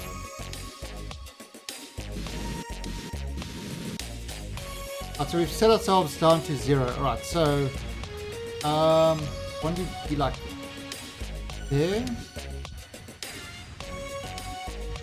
Here's the point we want to be at.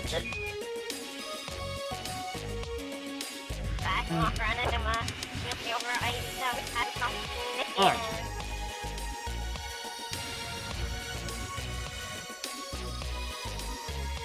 Okay, so this is kind of moving away from the target. We are moving towards the target, but we need to get ourselves a little bit down. Now to below the target, because it's red because we are above the target. Ahead of the point we want to go to. As soon as we get kind of behind it, then it will turn green, and that's what we want.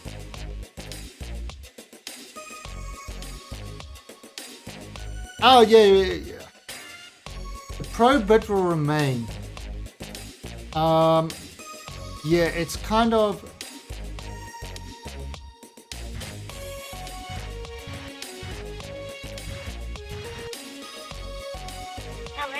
it's gonna have to dock via the probe. No other way around it, unless I do something like grappling hooks and stuff like that. I can see this isn't the most stable thing, but it's you're able to control it. Now again, image wise, it's really for your sakes, it's not for mine.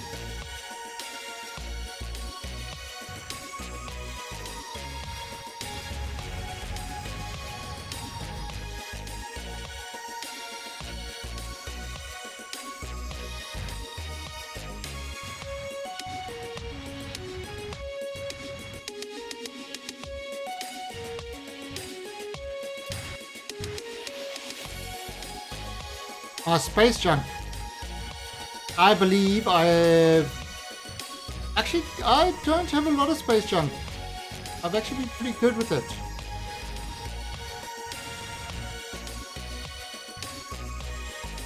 I've been deorbiting most things.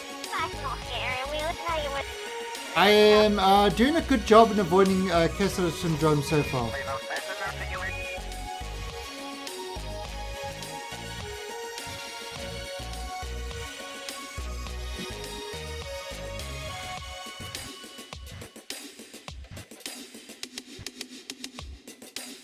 So, and forward.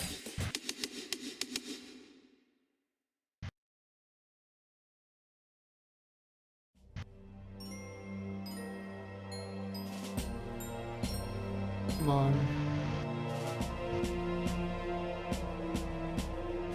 Alright. Done. So. Transfer the crew. You guys were going home, but no longer. You are staying here. Gilper, go into the IMAX theater. Have some relaxing. How do these pods re-enter if they have no fuel? 420 Ninja, that is the awesome part about it. Okay, and transfer crew. Clackerjack. I'm going to send you. That's garden is full. I'll send you to the medical bay because you took a smack on the head.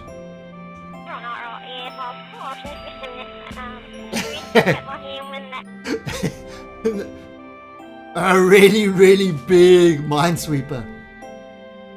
Okay, so 420 Ninja. Let's show you how these things.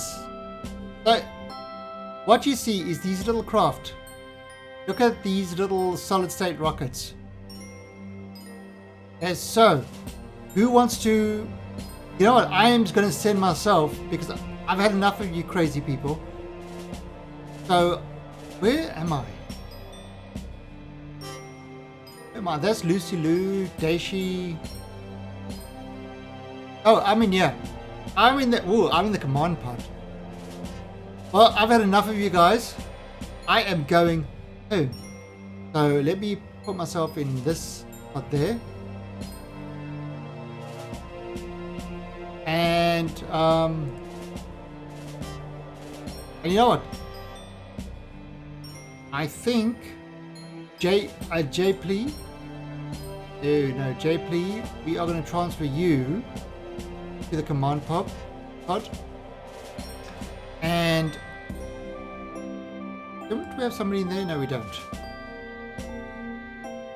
And and Charlie Force or 07. I'm gonna bring you. I am gonna bring you home as well. So which pod was it? It was there.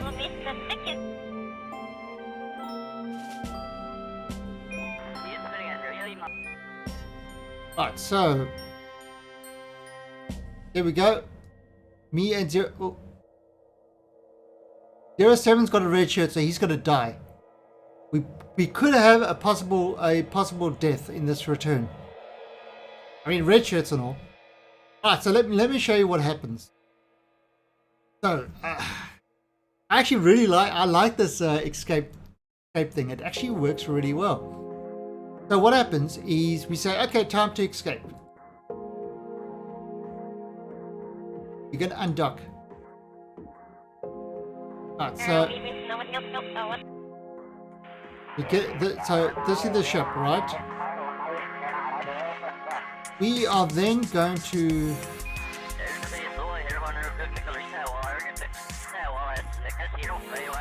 right, you see we go prograde because the things fire backwards.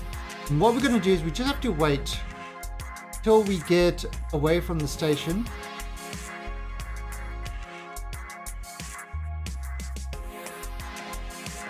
Okay, there we go.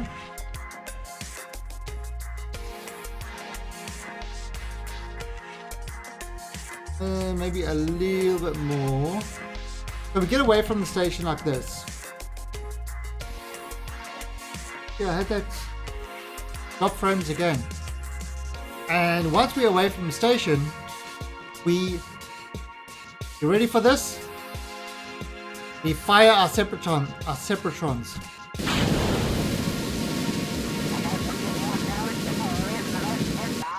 That's it. That's it. We are now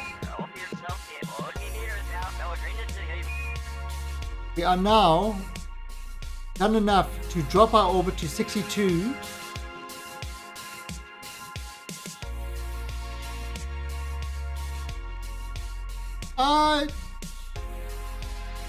Yeah, but then you have to have RCS fuel.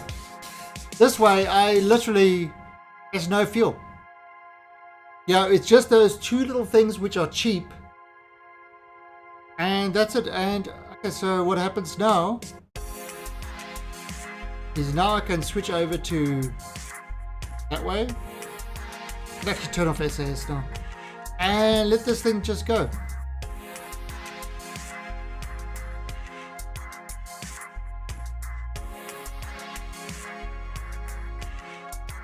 And once we hit the atmosphere,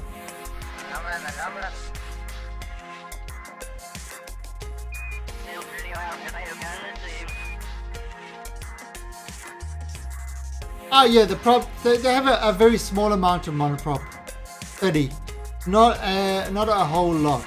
I mean, I suppose I could add them on to kind of add that little extra accuracy. That would work. Okay, so I've gone and I've used 4 times time warp, and as you can see, trajectory said, okay, we have entered the atmosphere, and look what's happened to the periapsis.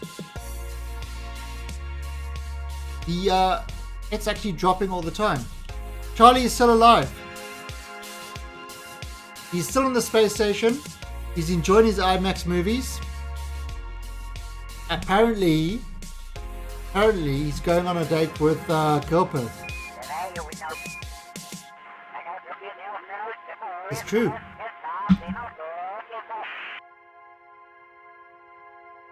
And look, so it's just kind of a very slow descent. But as you can see, that periapsis is dropping. And you can see what's happening. Okay, so looks like, where's he going to land?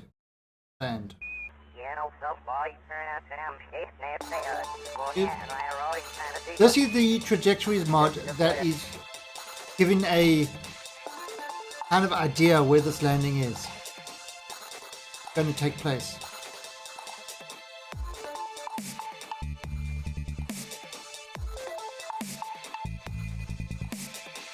And so it really didn't need a lot of power to actually deorbit this. And really, you know, those 2 separatrons did it.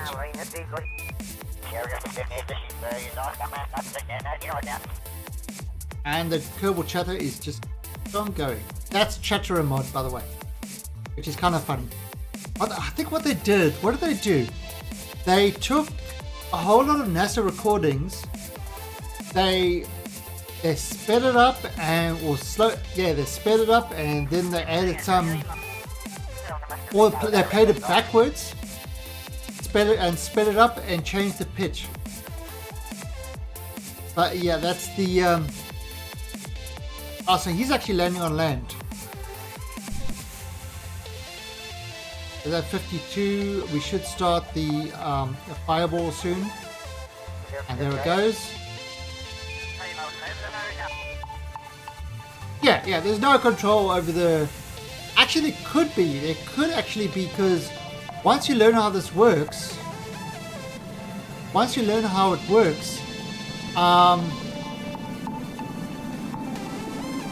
you can kind of say, okay, when are you going to fire your rockets? But I mean, all that matters is it's an emergency. It's an emergency. All that matters is that the Kerbals get home safe.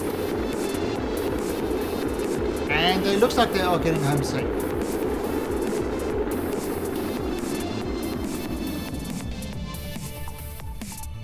I see still plenty of battery power.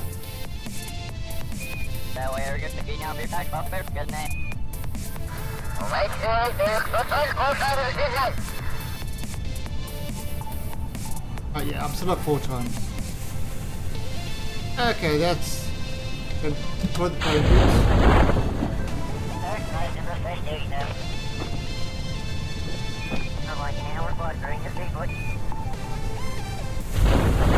Parachutes are deployed. Whoa! You see that? It went right up to 15G. Ah, it's a bit of a hard landing. Yeah, 9 meters per second. Ooh, actually, last time I was on water. I think we might actually have. I know these could take 40. I think we should be alright. This might explode though. The heat shield. Nobody cares about it anyway. And it didn't. And there we go.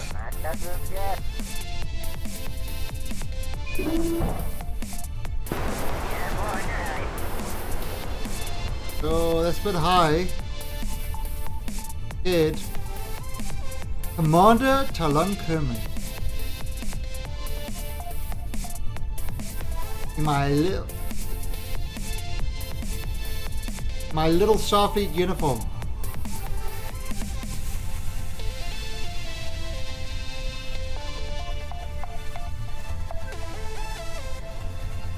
There you go. And right, and let's recover this craft. Although okay. Our Kerbal is overheating.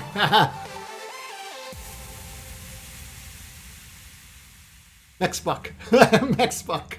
Well, I think what they did was they used blue for science.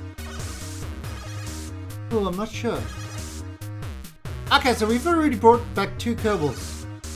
So our landing system does work. I mean, the way we sent it up was quite the way we sent the landing system up was quite interesting. What we did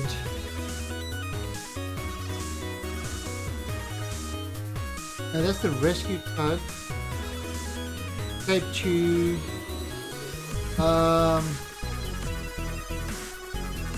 It was rescue. What do we call it?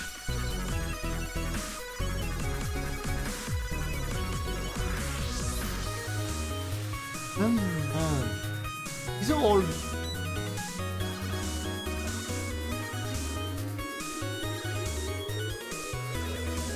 polar sats. I guess yeah, that's a space tube. Yeah, we do need a camera arm. I was going to actually do it today, and then I got distracted. Who would have thought? Me getting distracted playing Kerbal never happens ever. So there you go. This was how we sent up our escape pods. We sent up 5, docked 1, did the Separatron, docked the next one, Separatron, docked the next one, Separatron, docked the next one. So that's how we sent it up. And we actually had to do 5 dockings. So we'll send up some more. But I think we could say these escape pods are successful. They'll get the guys off the craft if anything goes wrong. I mean, ideally what I want to have is I want to have an SSTO that is going to go dock with the craft to change the crew.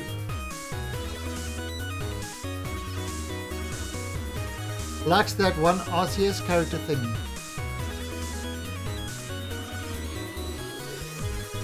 Oh.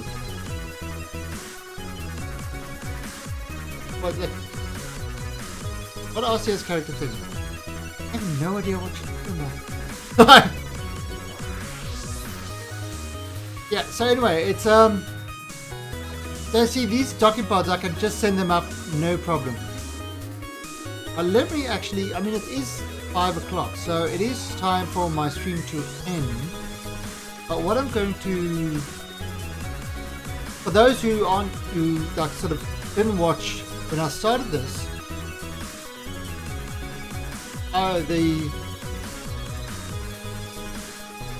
yeah, but EJ doesn't use things like robotics and stuff like that. He does everything with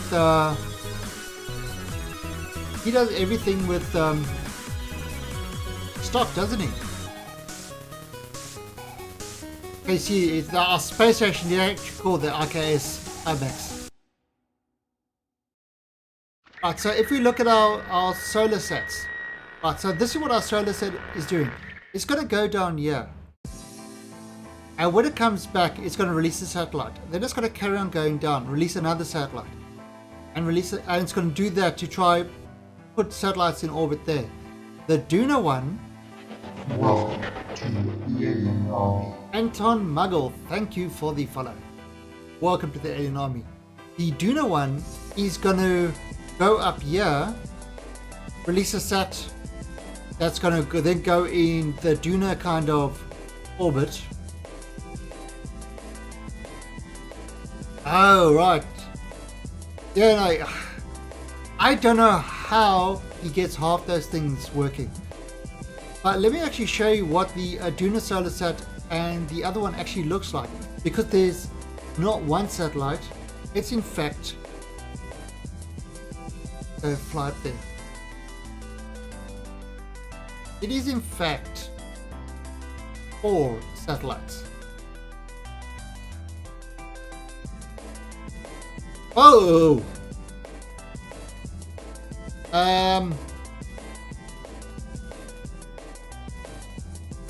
That is not what they look like.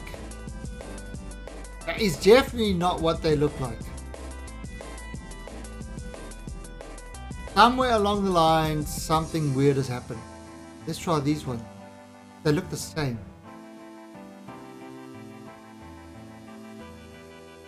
What happened to my satellites?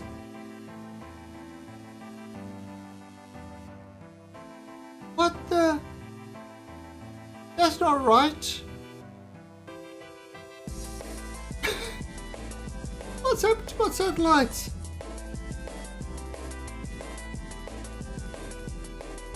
That's not right.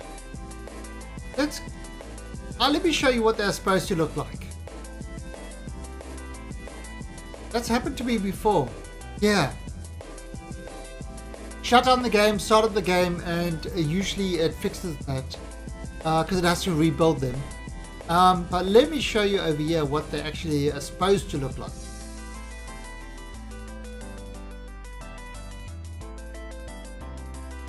And what I have to do is end the game, start the game again, and then it will reload it. You know, it rebuilds it. So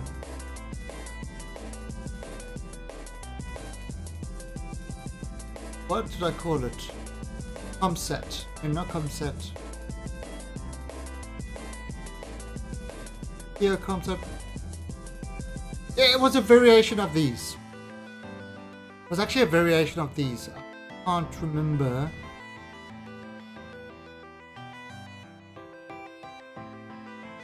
Yeah, it was definitely okay. It was a variation of this that I went and.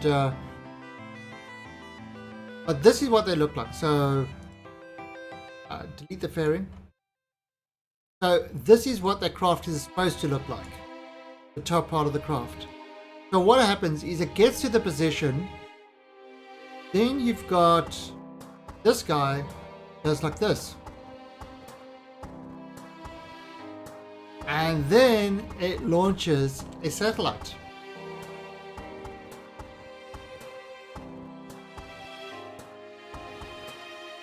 And there you go. So that is what my satellites look like. And that's how I send them. I 4 at a time. So that's one use of robotics. Because if you launch it like this, the chances are it's going to explode. If you launch it like that, no parts are touching, so you can get a nice clean launch. But it's one way of packing it up. So that's what those satellites actually look like, not what you just saw. Obviously something's bugged out there, but I'm sure we'll figure it out. But anyway, I think right now what I'm going to do is I am going to sort of end the stream over here. Looking at the satellites, I'm going to end the stream over here. It's my usual time that I end Kerbal. Sometimes I do go on longer if we're in a mission and stuff, but since we just finished our missions, I'm going to end the stream now. I will be back in 2 hours time for Ark. We are playing a normal Ark, but we are playing on a procedural generation map with scorched earth, dinos and engrams. And any follower of the stream is welcome to join us. !Ark in chat to get the server details. We also got a 7 Days to Die server, which you're welcome to join us on that one as well. And we've got a really nice community going, and yeah, everybody seems to be enjoying themselves on the servers. So feel free to join. Feel free to come watch and come play with us. That will be in 2 hours time, or 1 hour 45 minutes. So till then, keep yourself well and don't get too googly eyed like the Kerbals. Not good for you. Keep your eyes in your head. That's the way. That's the best way to be. So, till later. See ya. Bye.